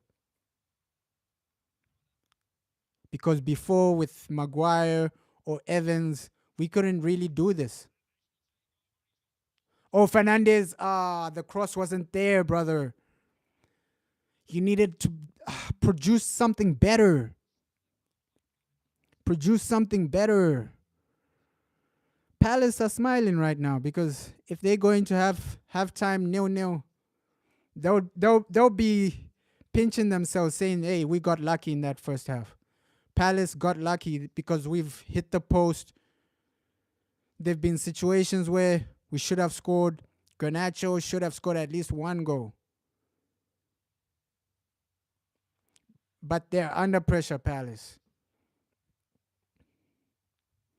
The thing you don't want is to go into halftime 0-0 and then Palace, they can defend like this the whole game. Right? But us, can we still press and maintain this energy level?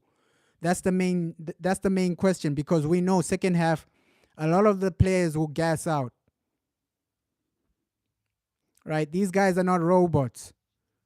Man City, the only reason they don't gas out is because they keep pressing. They've been pressing like this for years. Yeah, since Pep Guardiola came to the club, that's been their philosophy, pressing, high pressing. Will Man United be able to keep this up for 90 minutes? Right? Second half, we might gas out, and then Palace might get back into the game. So we need to score. Wow. Ooh. Straight into the face. Oh, no. Let's hope Eriksen is okay. But what is Eriksen doing? Your friend is trying to shoot. Get out the way.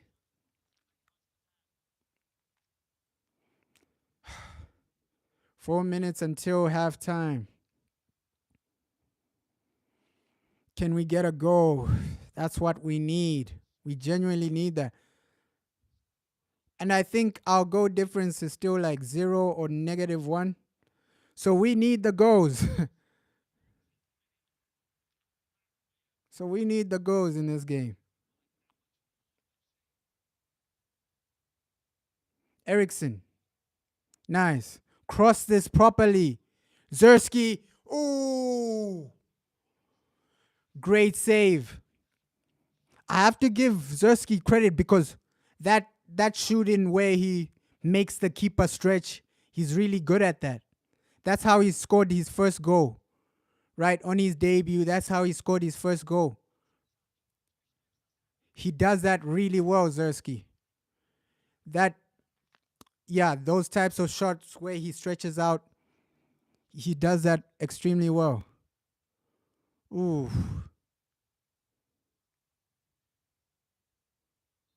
But now it's about getting that goal, guys. Ahmad. Ooh.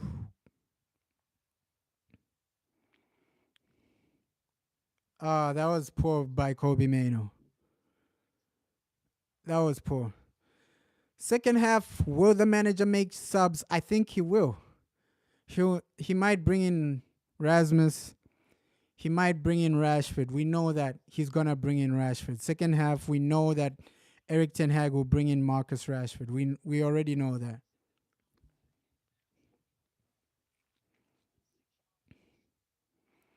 But Garnacho has been finding himself in great positions to actually get opportunities.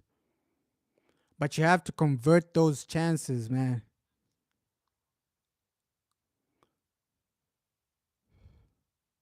We've been the better team, but still nothing to show for it. Because in football, hey, you can be the better team, but if it ends 0-0, Crystal Palace will still be smiling.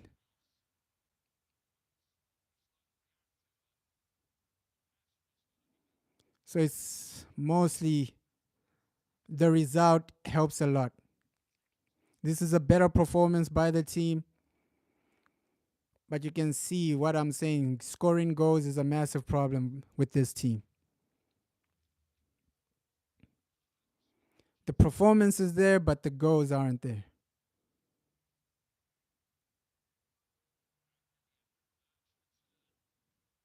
And usually, if you keep playing like this, the goals will come. Mitchell, that's what I'm saying. Eze, Crystal Palace, massive chance. That's their first big chance. And if you keep doing this, like switching off, hey, they'll get a lot of chances second half. And you can see the players, they're gassing out a bit, right? That pressing, it's declining. You can see that our pressing is declining a bit. So second half, it'll be interesting to see if we keep those high energy levels.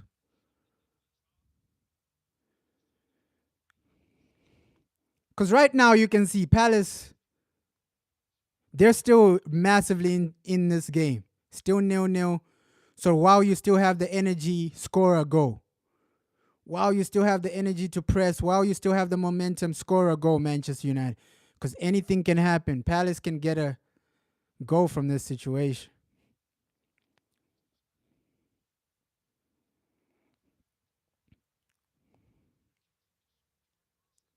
Look at this now. They're looking for that goal now, Palace.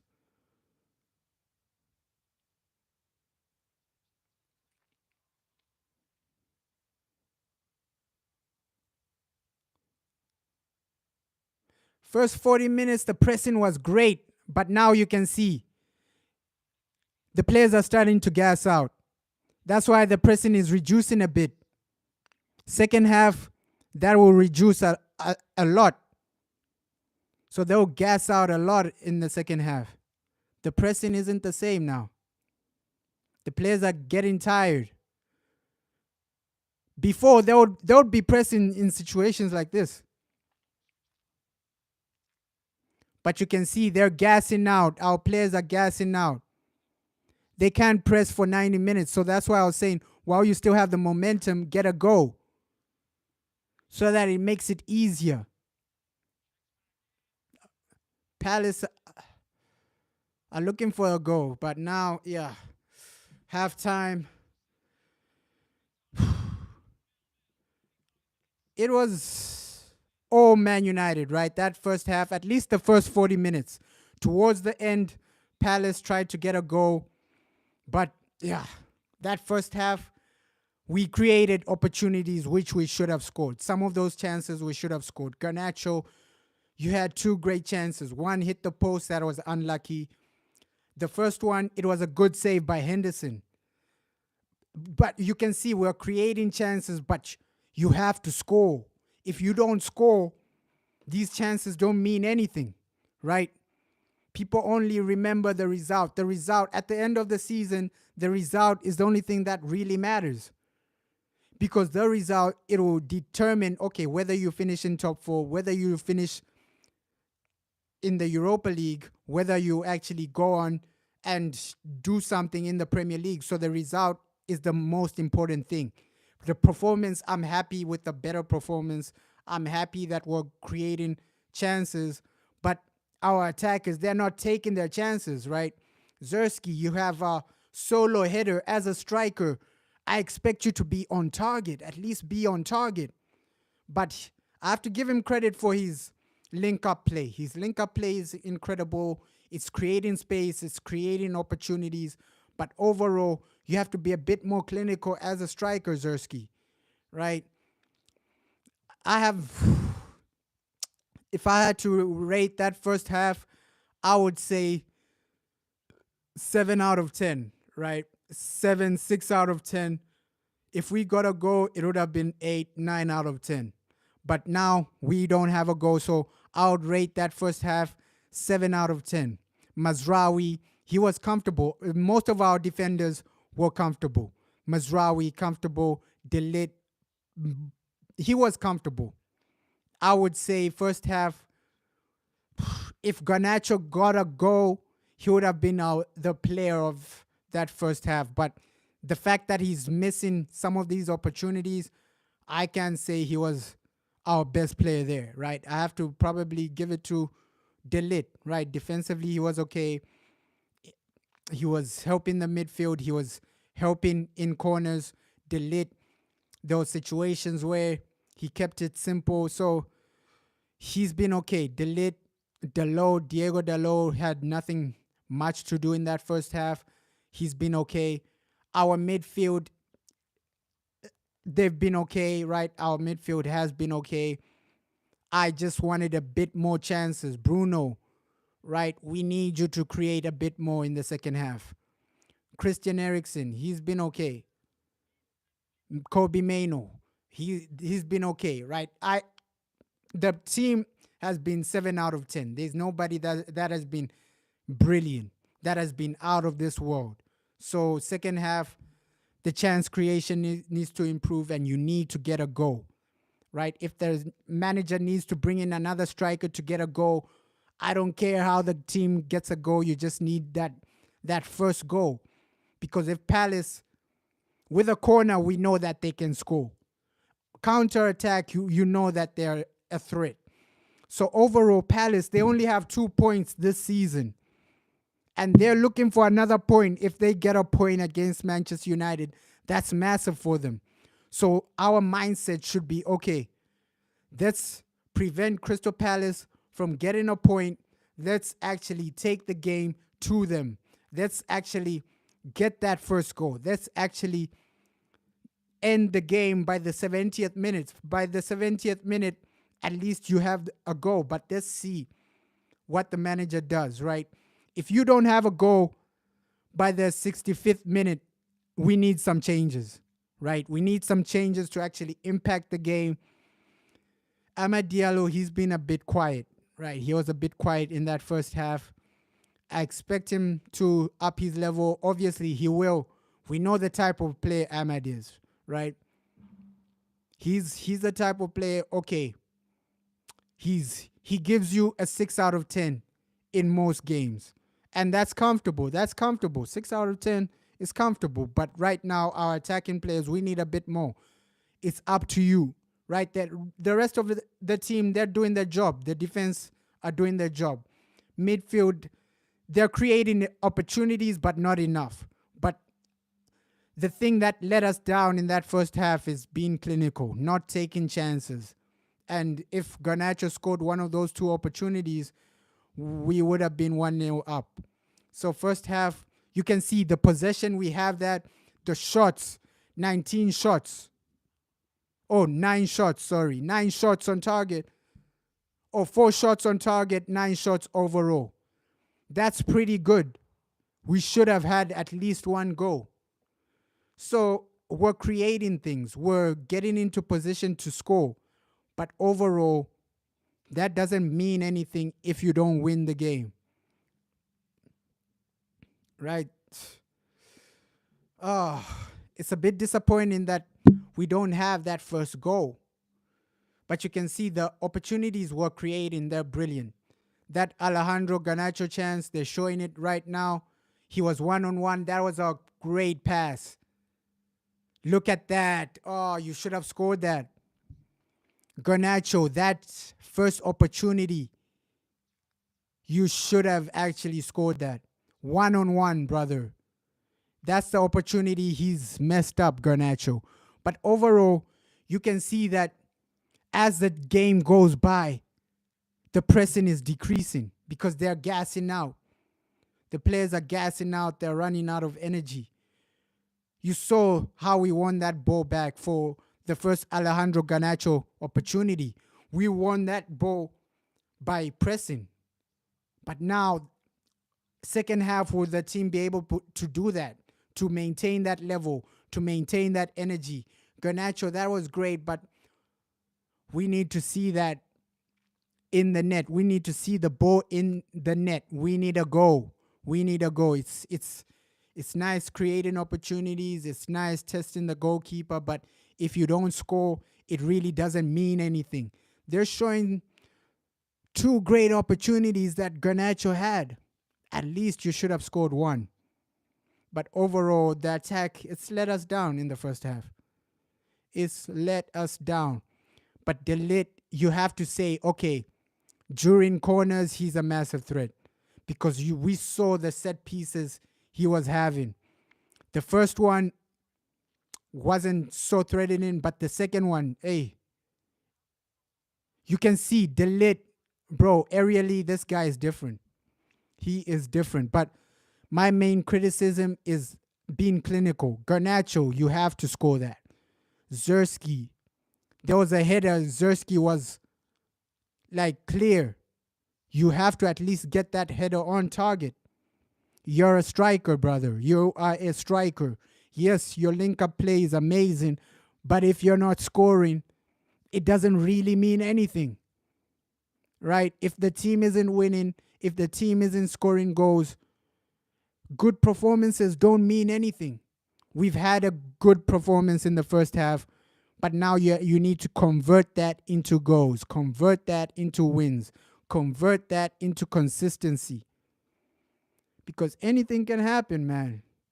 We can be out here saying, oh, great performance, but at the end of the day, if it ends 1-0 Crystal Palace, we won't remember the performance.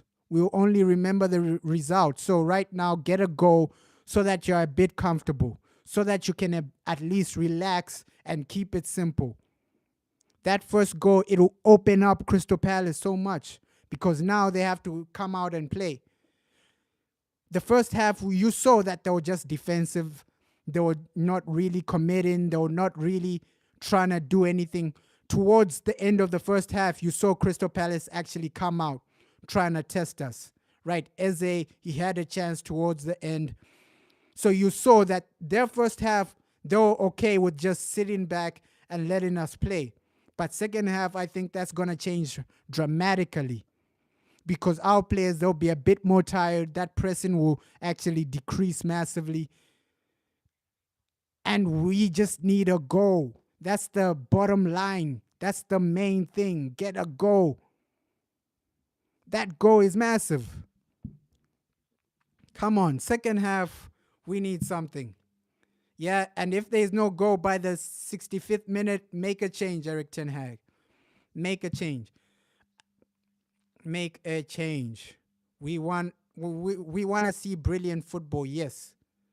But first of all, we need to get results. Those results, at least if you can build some type of consistency with results, okay, our first win, and then you get a second win, and then you start getting 10 wins in a row. Like, that's what we want to see, consistency.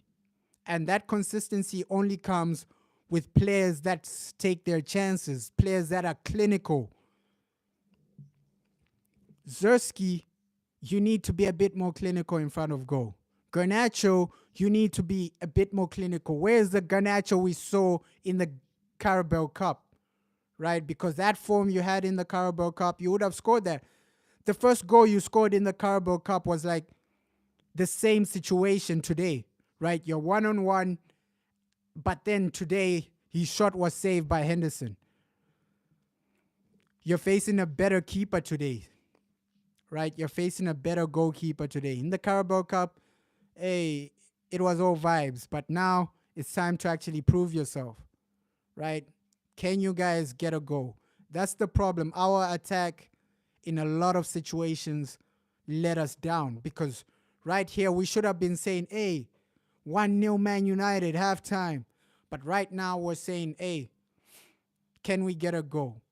Because we know Crystal Palace, they might come back into this game. So second half is massive.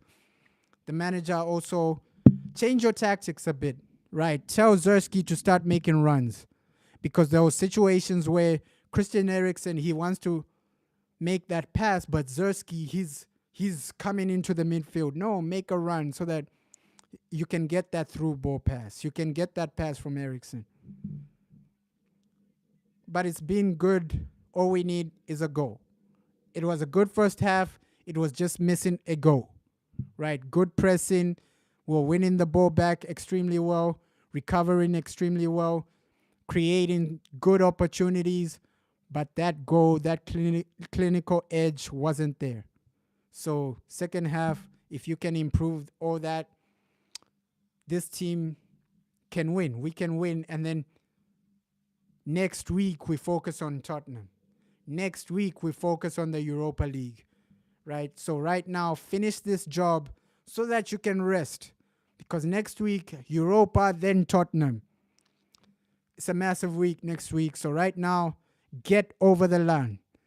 Do the job for Manchester United fans. We're out here watching you. At least be clinical, man. At least take your opportunities. Because next week, Europa League, then Spurs, then you play Tottenham. It's a massive week. It's a massive week. Because if you start the Europa League with a draw or a loss with this new format, it's actually scary. So this month in general, we just need to win all the games. Looks like the players are coming back onto the field. And yeah, we just get that goal, right? Second half, get the goal. Keep doing what you're doing. Second half, press, create chances, but now get the goal. We were knocking on the door, but our players are not clinical enough. That's the problem at Manchester United. Clinical edge, taking your chances. Because if you're playing a top team, all you get is one chance. All you get is one opportunity. And that's life in general. In life, all you should do is take the opportunities you get, right? In life, you won't get multiple opportunities. That's the same in football. Against a top team, you got to take your opportunities.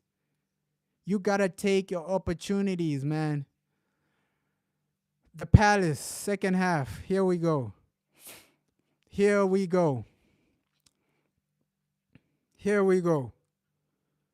Looks like a sub for Crystal Palace.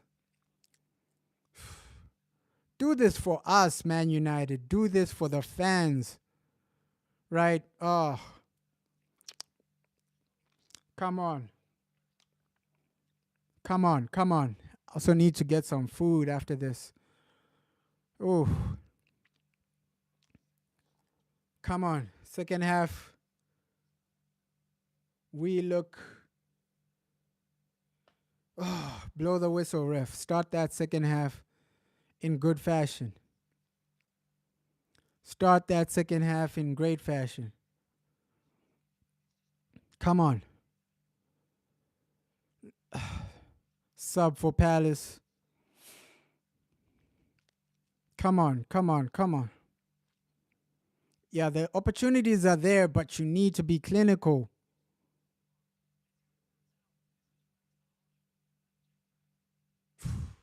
Come on.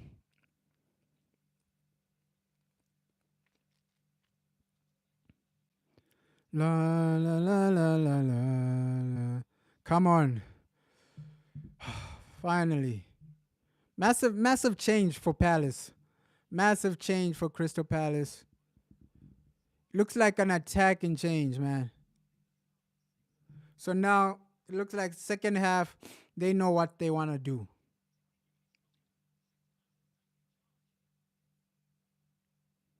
They know what they want to do.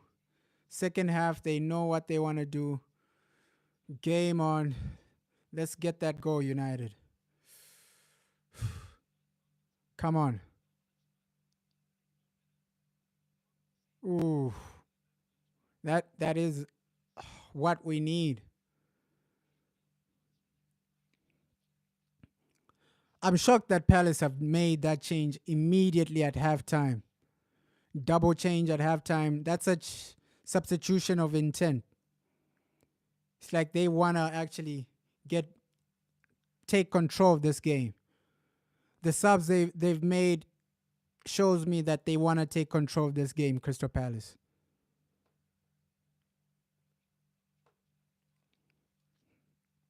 Oliver Glasner.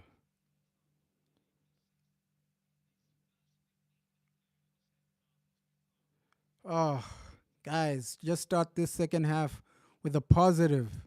If you can get that positive, it's all we need, man. Ooh, that's what I'm saying. Second half, the pressing. Oh, Eze! What? Corner. You can see how Crystal Palace have started the second half.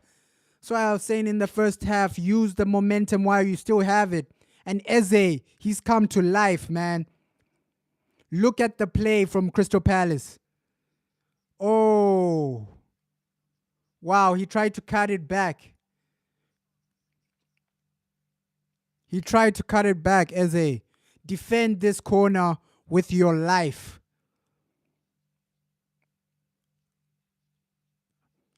And you can see the subs they've made are making a difference already. Already. Look at this. What's this disorganization? Zersky, kick it out.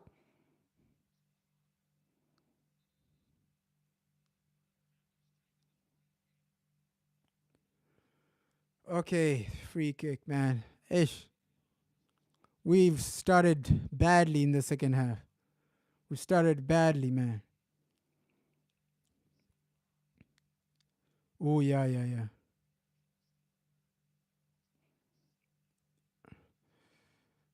Okay. Just start the second half, man. Just take control of this second half. We started badly. Started badly. Palace with a chance and a corner already.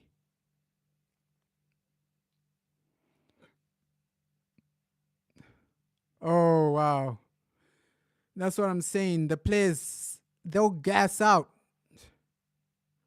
Come on. Nice. One on one. Ah, Diallo. The first touch wasn't there. First touch wasn't there, Ahmad. Bruno, what can you do? Throw in, throw in. The pressure is on now. You can see Crystal Palace, they've come into the second half one in that win, one in a goal. Oh.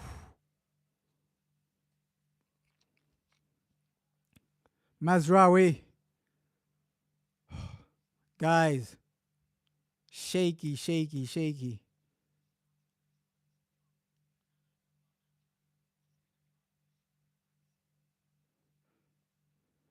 Come on. Take control of this second half, United. It's been a bad start, and now you can see the Crystal Palace fans, they're fired up. Their team has given them something to be excited about.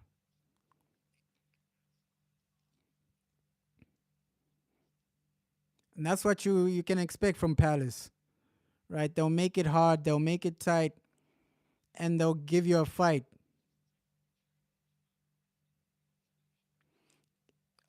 Yeah, from the Palace manager, that tactical change was brilliant, man, because you can see now how they're controlling in some moments. You can see now how they're pressing. He saw that, okay, the midfield, Man United have Christian Eriksen, so okay, let's overload them.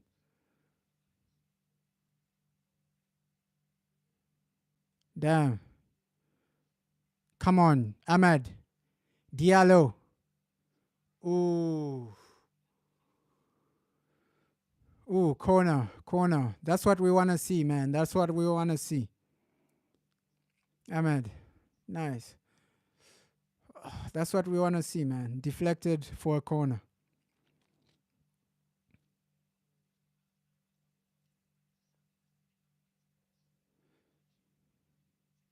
Yeah, that.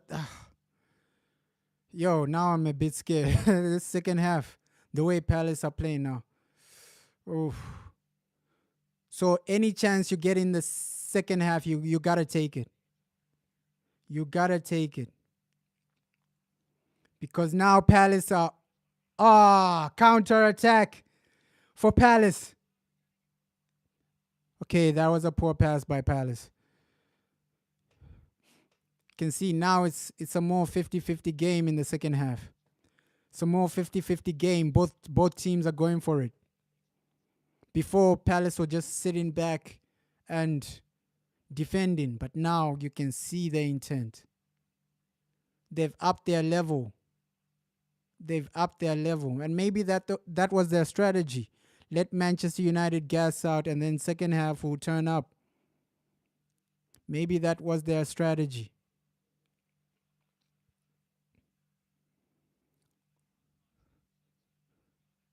But these are the moves you need to take action with. Right? Come on, United. First half, I was saying, yo, these opportunities, we might regret this. Missing these opportunities, we might regret it. Nice. Zersky. Fernandez. Oh. Bruno. We're missing too many chances. Brilliant from Zersky. Oh, Bruno. Bruno. We're 0-0 up. No, there's no time for fancy finishes, bro. He tried to do a fancy finish. No, just shoot accurately. He's trying to do fancy finishes. No, just shoot and score. Right? We need a goal. No time for fancy finishes.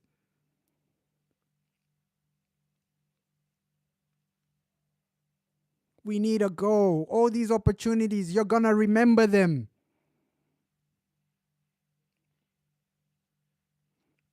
You are going to remember all these opportunities that you are wasting. Wasting so many chances, wasting so many opportunities.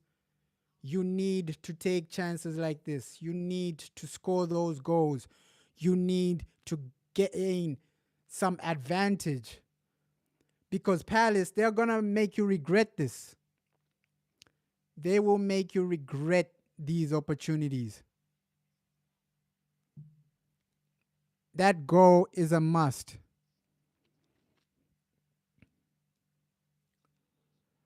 Oh, scary times, man.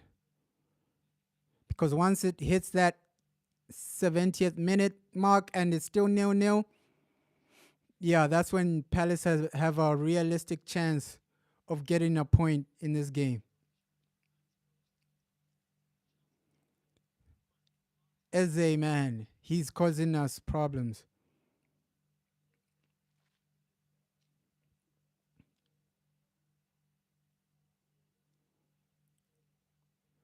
Looks like Mason Mount and Marcus Rashford are warming up. And I was right that the manager will bring in Rashford second half. Right? Oh.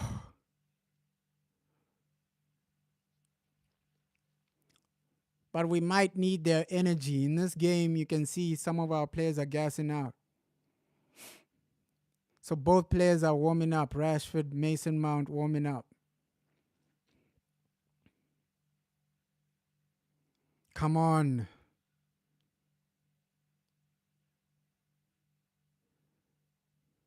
You start regretting things like this. 80th minute, if we don't get a goal, you start regretting your opportunities. The opportunities we missed, man.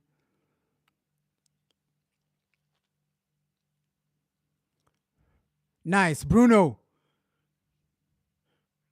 Diallo.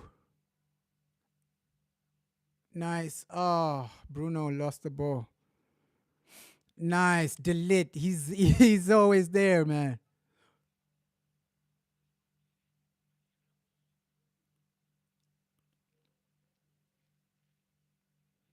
Kobe.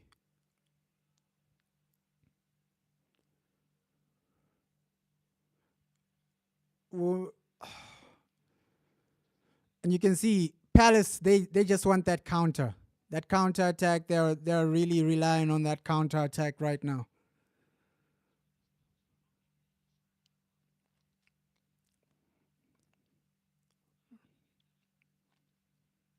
Oof.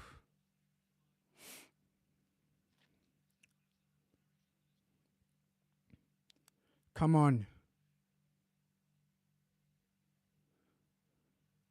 Play with intent, man. All this slowing the tempo down. I don't like it when the team slows down the tempo. Garnacho, ooh, the first touch needed to be better.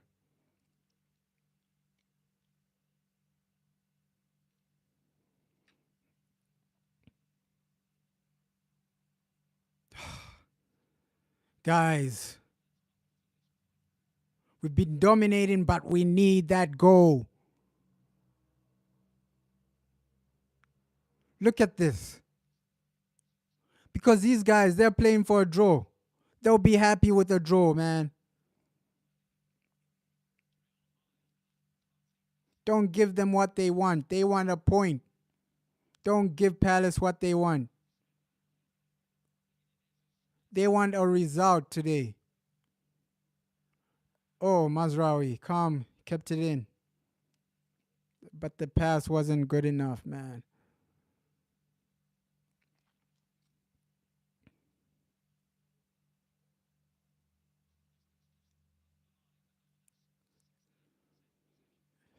Yeah, we're still dominating this game, which is positive, man. That's what I've been asking from the manager. Okay, can we dominate? Can we have majority of the possession today? I wouldn't put it on the manager, right? I would put it on the clinicalness of our players. We've created chances where we should have buried them. Should have buried some of these chances. Oh, Christian Eriksen, should have buried some of the chances we've had, right? Possession is there. We're dominating the game.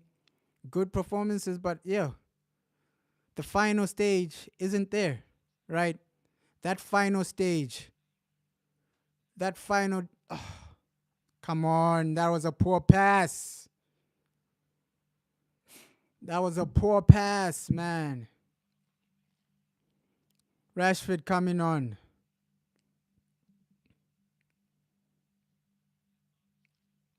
Rashford coming on. Let's see who the manager takes off. He might take off Amad Diallo. So he'll either take off Ahmad or Garnacho. Let's see. Rashford is coming on. Let's see. Let's see. But like Rashford from the bench, his energy can be an asset. His energy can be an asset. Yeah, Garnacho and Ahmed have been threatening. So let's see who the manager takes off. I won't even write him taking off Zersky. He might take off Zersky. We'll see. Here, anything can happen, man.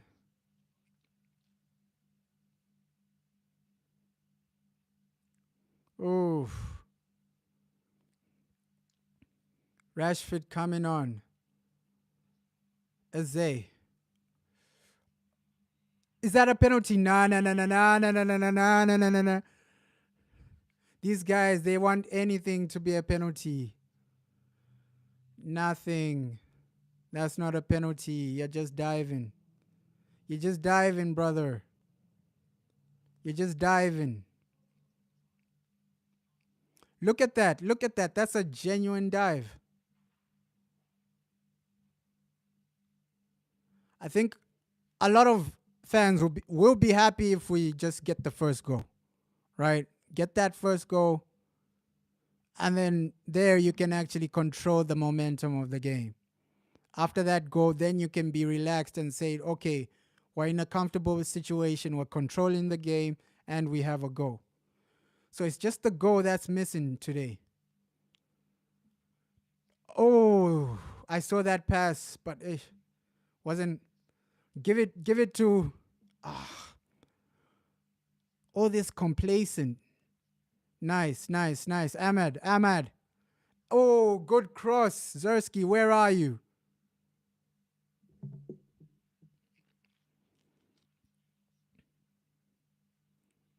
Ah,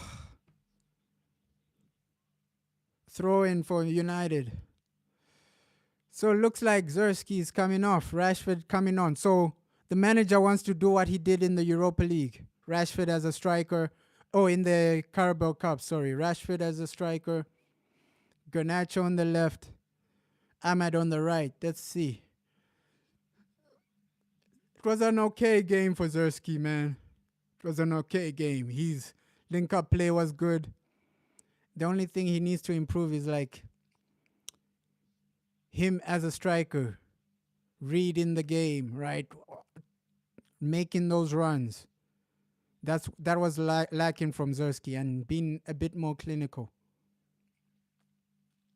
But overall, his gameplay is brilliant, man. Him linking up the play, doing all this, doing all that, is brilliant.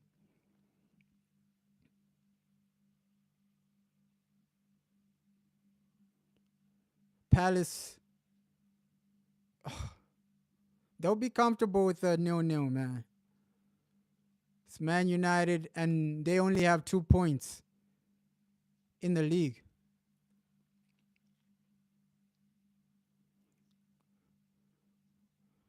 But this is an improvement. The way we're dominating this game, if we had goals, this would have been the perfect performance. Because we're passing the ball extremely well. Rashford, Kobe Mano. Oh, Bruno tried to do a back heel. Come on. The way we're playing is brilliant, right? We're dominating. We're passing it well. Ooh, Garnacho. Saved by Henderson. All we need is a goal, man. We're playing extremely well. I can't, what's this? Attack the manager today. Because the way we're playing is brilliant. It's brilliant, man. The clinical edge has just let us down today. The manager's done his job today. He's done his job. Ahmad, oof. Free kick. 2-footed. Oh, yellow, at least. At least. The Palace want a red card. Palace want a red card. It's not a red card, brother. It's a yellow. Palace want a red card. They're arguing for a red card. No, yeah, it's a yellow. He didn't get too much of the man. Doesn't get the man. So he shouldn't even be a yellow.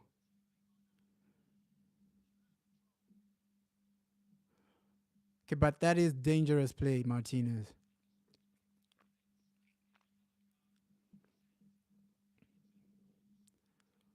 Oh.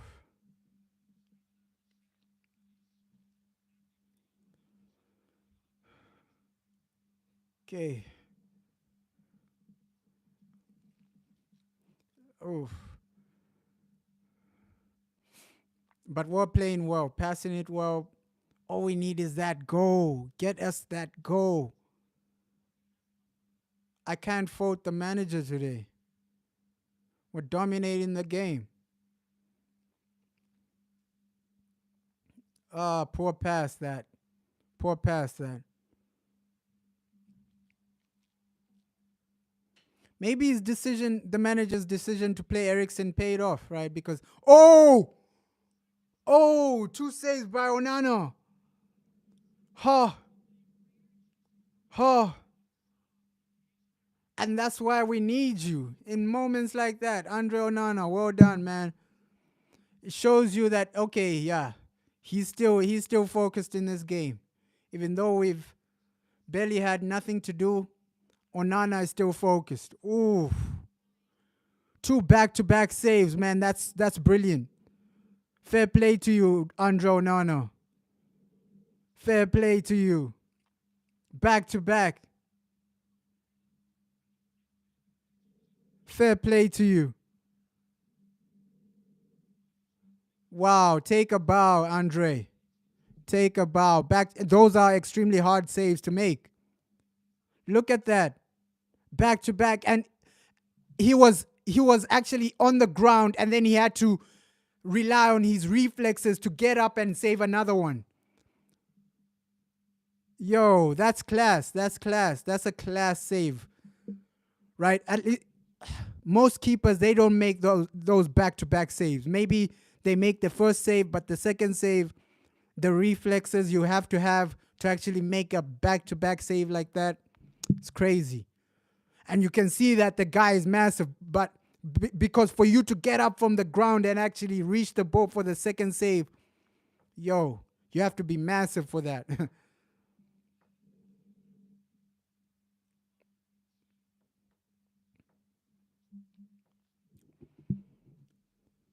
Yo, that was a scare for Man United. That's a scare to actually remind you that, yo, this game is still 0-0. You still need a goal to be a bit more comfortable. That's a genuine scare.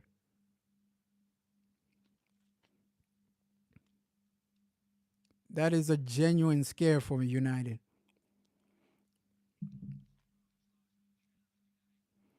So last week he made a penalty save. This week he's making a back-to-back saves. I think Andre Onana this season, he has improved massively. He's having moments that are impacting games. they're impacting games positively. Last season, he was impacting games negatively by making mistakes. But this season, he's saving penalties. He's making back-to-back saves. That's just what you ask from your goalkeeper. Well done, Andre Onana, man.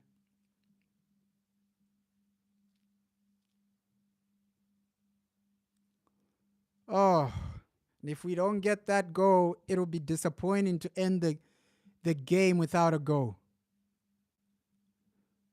Because we're dominating this so much. Christian, we need this free kick to be on point. On point. Oh, isn't that handball? That's a handball. Yo, that's a handball. Can't you see? Whoa.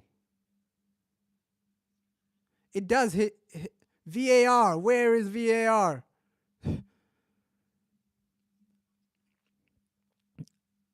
I, I'm willing to take a shameless penalty, man. We need a goal. I'm willing to take a shameless penalty. We need a goal. Ah, no penalty. Corner, come on. Get something from this.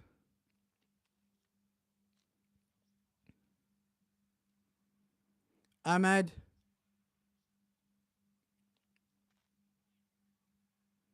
The return pass to Ahmad wasn't there from Bruno.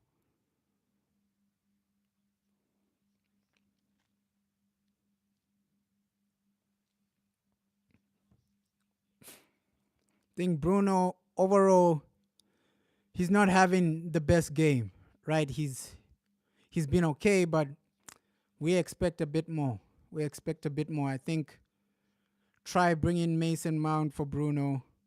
I think that's the change you need to make now.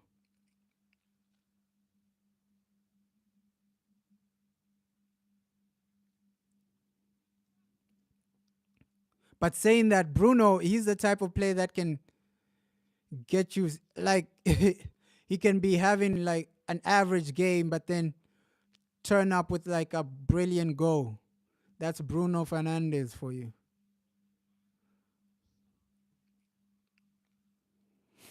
So I think the Mason Mount change has to happen, man. It has to happen. Because you can see Bruno now, his passes are not accurate anymore. He's really phasing out of the game.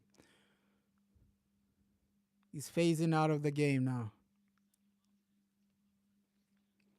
So making a change is probably the smartest thing you can do now. We've been the better team. We've been dominating, but overall, you need goals. I can't fault the manager for today. Today, he set the team up brilliantly. We've dominated the game. We've created chances. But being clinical, man, we've missed a lot of good chances. Even the last chance Bruno missed, he's trying to finish it fancy with a fancy shot. No, just shoot it and score.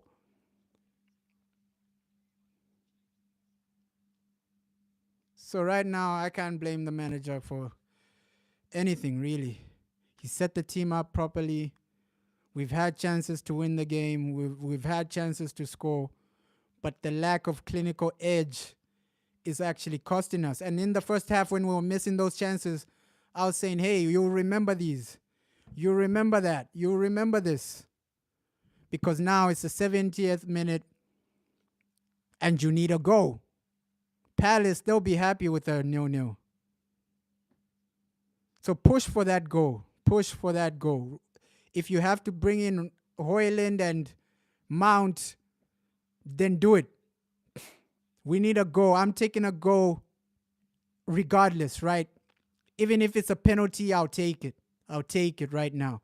Because we can't end this game because we've dominated so much. We need something.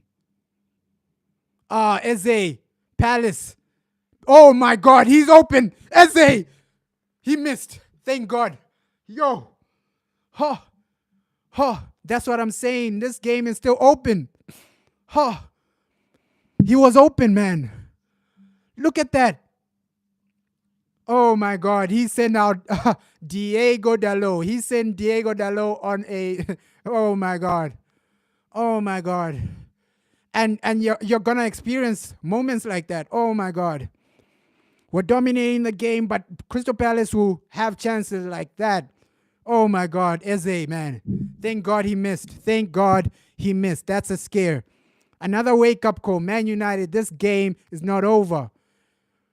This game is not over. That's another wake up call that you need a goal because these guys, they can still get a goal. This game is not over.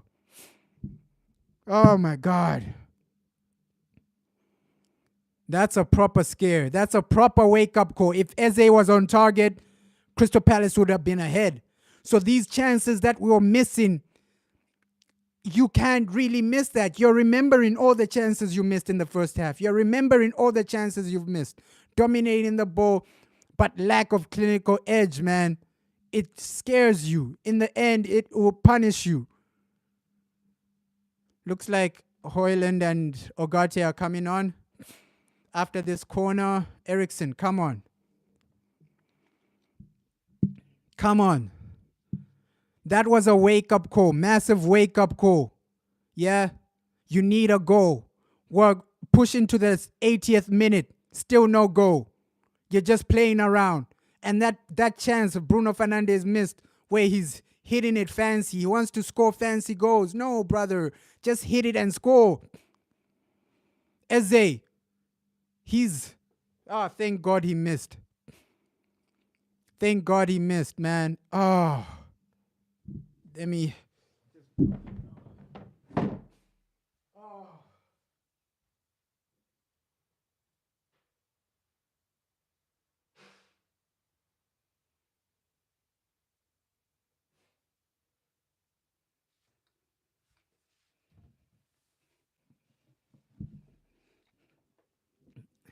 This game is still open, man. It's still open. Any team can win it.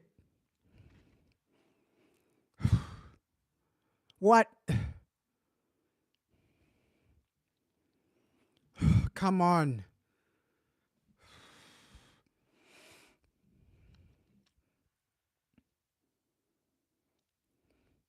Look, the attempts.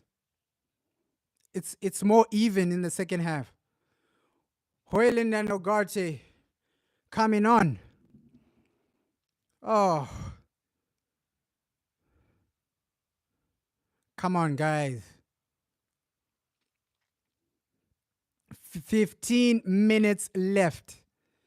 You got 15 minutes to get a goal. 15. Don't let us down, man. Don't let us down. Because a lot of fans, we want to end this game with at least a win. We've had a lot of opportunities. We've controlled the game. Looks like Christian Eriksen is coming off. He looks tired. He looks tired. Ogarte coming on. He's fresh. He's ready. That's a good change. Eriksen looks tired, man. He looks tired. He needed to come off. Amad Diallo coming off for Rasmus.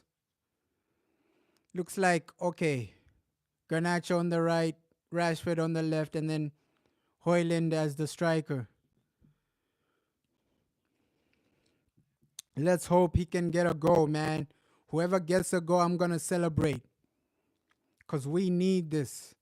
After a good performance, it's been a good performance. We're creating chances, we're dominating the ball, but lack of clinical edge, it's actually costing us right now. We're remembering all the chances we messed up.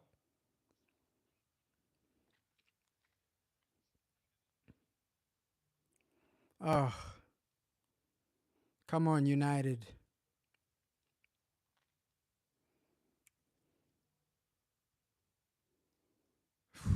Come on. Take control of this game. Mark Gahey. Mark Gahey.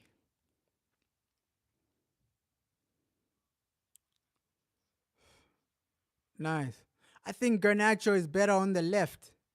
right? This situation of bringing him on the right, I think he's better on the left. He's better on the left.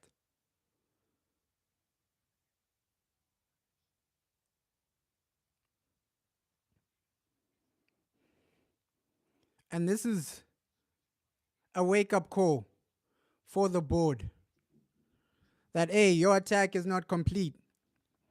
Your attack doesn't have clinical edge, right? This is a wake up call for the board. Your attack still needs work. The next transfer window, your attack still needs work. This is a wake up call for the board, man.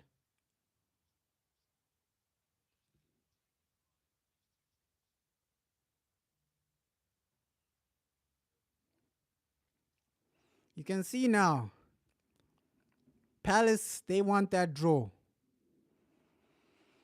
They want that draw. 11 minutes. Guys, 11 it's extremely disappointing that we didn't take our chances. We need a goal. Any type of goal, I'm taking it and smiling.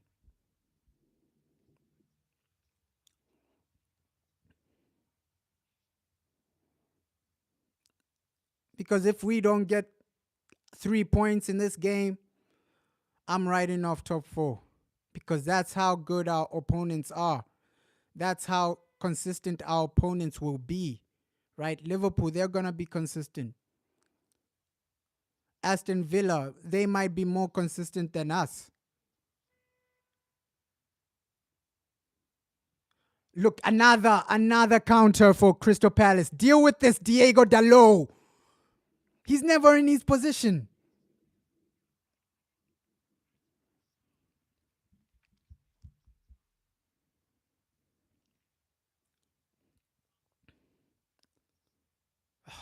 You're only recovering because you're barely in your position.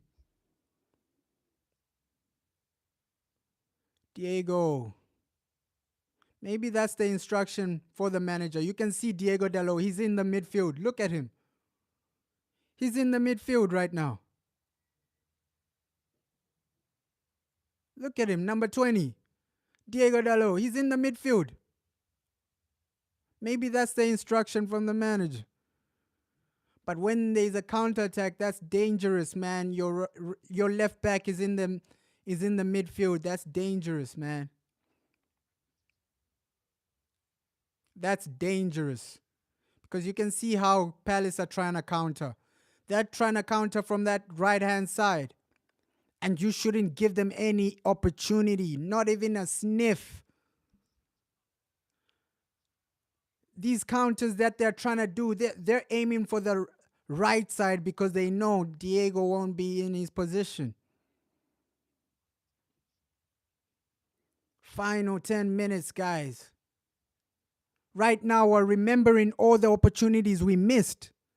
That's why I was upset when we're missing those opportunities, because I know, okay, football is about taking your chances. We dominated, but now we're praying for a goal. Let's pray that we get a goal in the next 10 minutes. Come on. This is a wake-up call for the board that your attack, is far from ready to challenge for anything. Your attack isn't clinical, right? You need more attacking players. Clinical ones. Because we saw today the chances were missing. One-on-one chances. Garnacho, you have to take those. You can see your attack is far from ready. Yes, in the Carabao Cup, we were clinical, but that was a once-off situation. Once-off situation. Majority of the games were failing to score. The max we score in the Premier League is probably 3 goals, 2 goals. That's the attack we have. They lack clinical edge. They lack that instinct to actually finish one chance. They need 10 chances to score. That's the attack we have. They need 10 chances to score 1 goal. Because we've created chances today, right? We've dominated the game today. So right now, it's if we draw this game, it's down to the attack. If we don't win this game, it's down to our attack, right? Bruno, you had a great chance. Brother, you want to finish it with a fancy flick. Bro, you just kick it, shoot it, brother.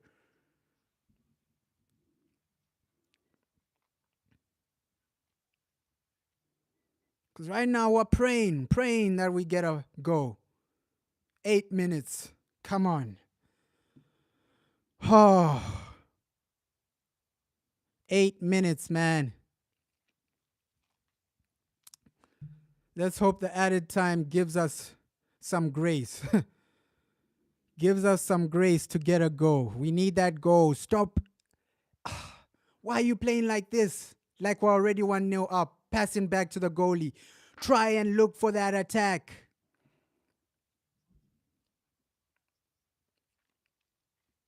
Oh, disappointing, man.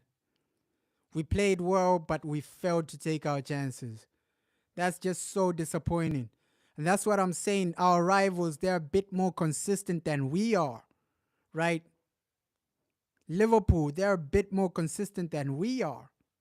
That's why top four is it might be out of the question after this game. Because we needed a win, genuinely needed a win. Now Liverpool, they've increased their gap on us if we don't get that goal. Chelsea will increase their gap on us if we don't get that goal. So overall, it's about scoring, taking your chances. That's why with Chelsea, they're focusing on their attack because they know, okay, with a great attack, it can win you games. If they're a bit clinical, someone like Cole Palmer can win you games. He's clinical. Let's be honest, right? Cole Palmer is more clinical than Garnacho. He's a better player than Garnacho. So they know, okay, your attack needs to be clinical. Our defense is brilliant. And with Andre Onana, he made some 2 good saves, right? Back-to-back saves. Look, the defense, they've done their job. Midfield, in some situations, they've done their job. But the players that had opportunities and didn't take them, they're the ones that have let us down. Today, they're the ones that have let us down. The manager, he's done his job, right? Set up the team so that we can dominate, so that we can create chances. But now, our attacking players, they've let us down. This is a wake-up call for the board that your attack is far from ready. Your attack is far from being there to actually compete for major things. This is a wake-up call for the board, right? Your attack still needs work. Wake-up call for the board, man. You can dominate the game, you can create chances, but if you don't have attackers that can score, it's pointless. It's pointless, man. Because the Carabao Cup game, it was a once-off. The majority of games was seeing our team struggle to score goals. That's why last season we finished with negative goal difference. It's not only because of the defending, it's also because our attackers are not clinical, man.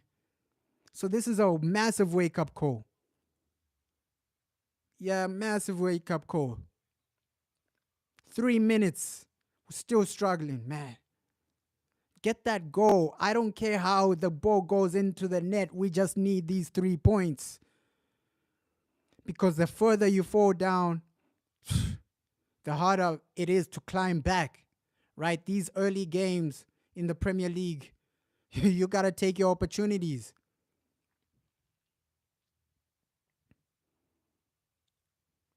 Oh, disappointing, man. Get that goal, man. Justify this great performance. It was a good performance.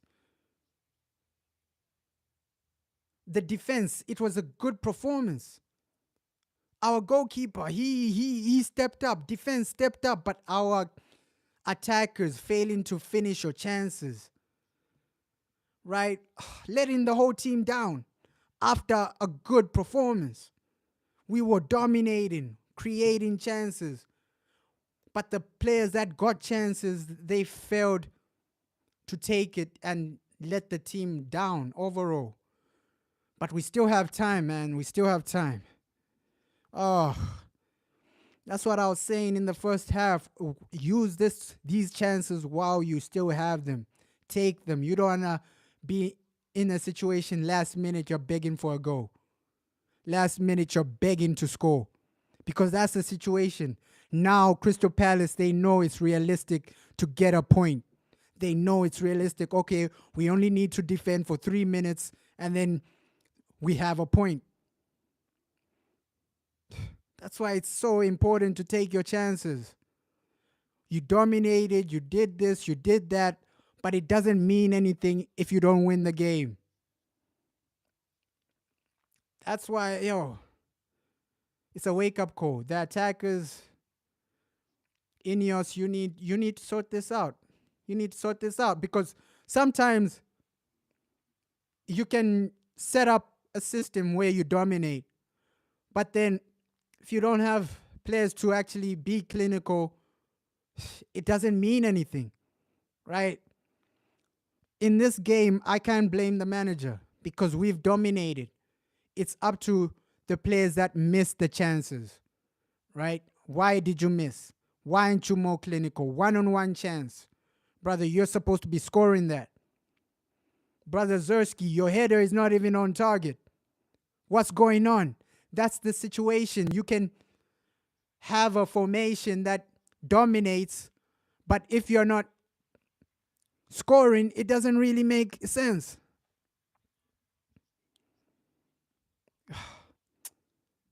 We need something today. Come on. Mazraoui. Rasmus. What are you doing, brother? Disappointing. Think today I have to give the manager his credit, right? Yes, we didn't get a goal, but he set the team up to dominate. You can see we dominated the game. We created chances. It's just our attackers. This is a wake-up call. This is a wake-up call. Oh, some great opportunities. We've had some great opportunities in this game, especially in the first half. And now we're about to go into added time and it's still 0-0. That was the main issue last season, scoring goals.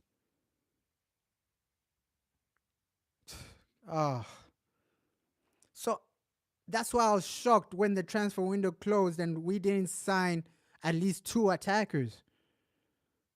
At least 2 attacking players. Yes, Zersky, he's a massive improvement. He's a massive addition. But overall, you need somebody. You need someone. You need more. You need more, right? You can never have too much quality in your team. The more quality you have, the better.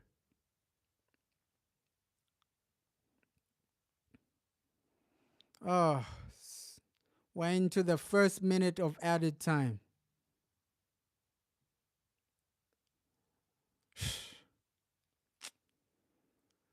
The attack let us down, man.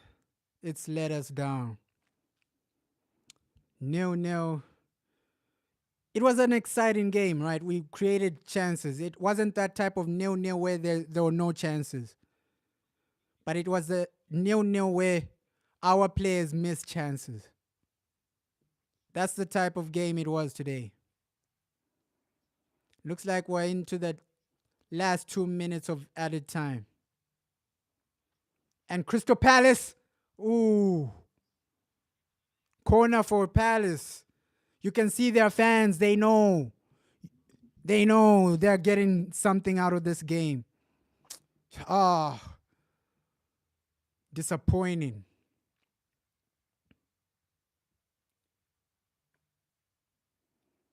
Oh, I'm actually baffled, man. We're failing to score against Palace.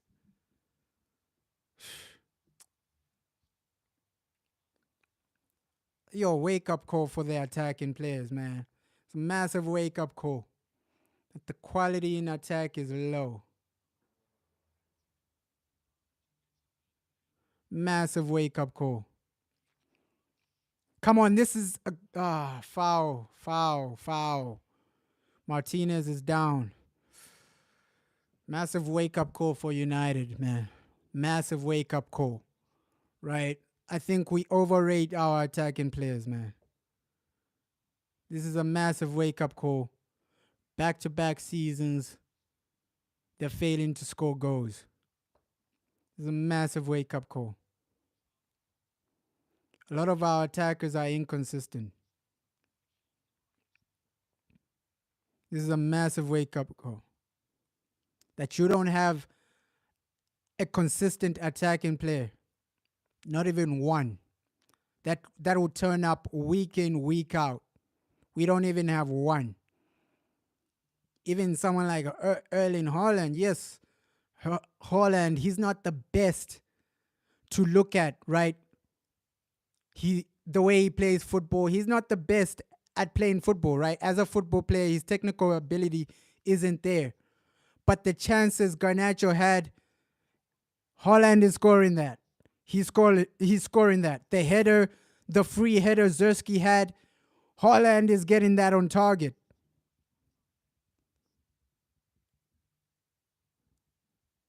So this is a wake-up call for Man United. If you want to challenge for a major trophy, your attack needs to be consistent and reliable, man. Massive wake-up call. Ah, looks like this game is gonna end with 0-0. We've passed the 4 minutes mark. Oh, last chance, last free kick. Can you get something? Nah, this is not it. This is not it. 0-0. 0-0. That's what I was saying in the first half. Take your opportunities. Ah. And there we have it. Game over. 0-0. Oh. Chelsea gained points. 2 more points. Liverpool gained 2 more points. Aston Villa gained 2 more points. That's what happens when you don't actually take your chances. We're seeing a situation with Man United. We're playing good football in some situations, but you're failing to take your chances.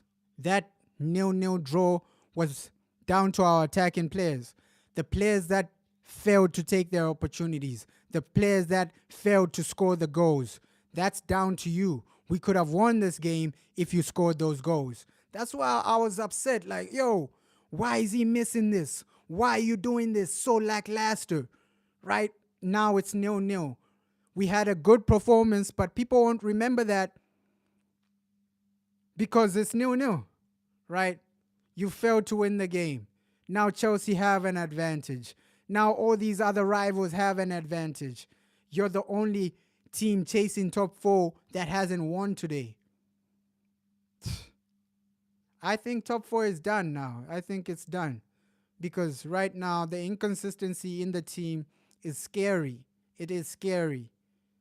It is scary. One day you score 7 goals, the next day you fail to score. That's how inconsistent our team is. That's how inconsistent our attack is. And this is a massive wake-up call for the board and for the people actually in charge of transfers. Because, okay, if you went into the season thinking, okay, this attack will be consistent enough to get us the results we want, you're delusional, right? Because we know how inconsistent our attacking players are. We know how inconsistent we are in front of goal. And credit to the defense, they did their job, right? The midfield did their job, controlling the game. We were dominant in majority of that game, right? We created some good opportunities, but overall, the attack let us down. I can't blame the manager for this because he set up a system to dominate the game. We dominated the game. We were the better team, creating chances. But overall, today, the players that had chances let us down. The players that missed chances let us down. So this is a wake up call, right? Top four might be gone. In my eyes, top four might be gone because these other teams, they're a bit more consistent than Man United. The other teams we're facing, they're a bit more consistent. Man, they already know what they're doing. Liverpool are gonna be more consistent. Aston Villa are gonna be more consistent. So top four race for me is really gone because next we have Tottenham. If you don't win that, something, man. Something, man. Disappointing way to actually end the game. Yo, let's hope everyone enjoys their day, man.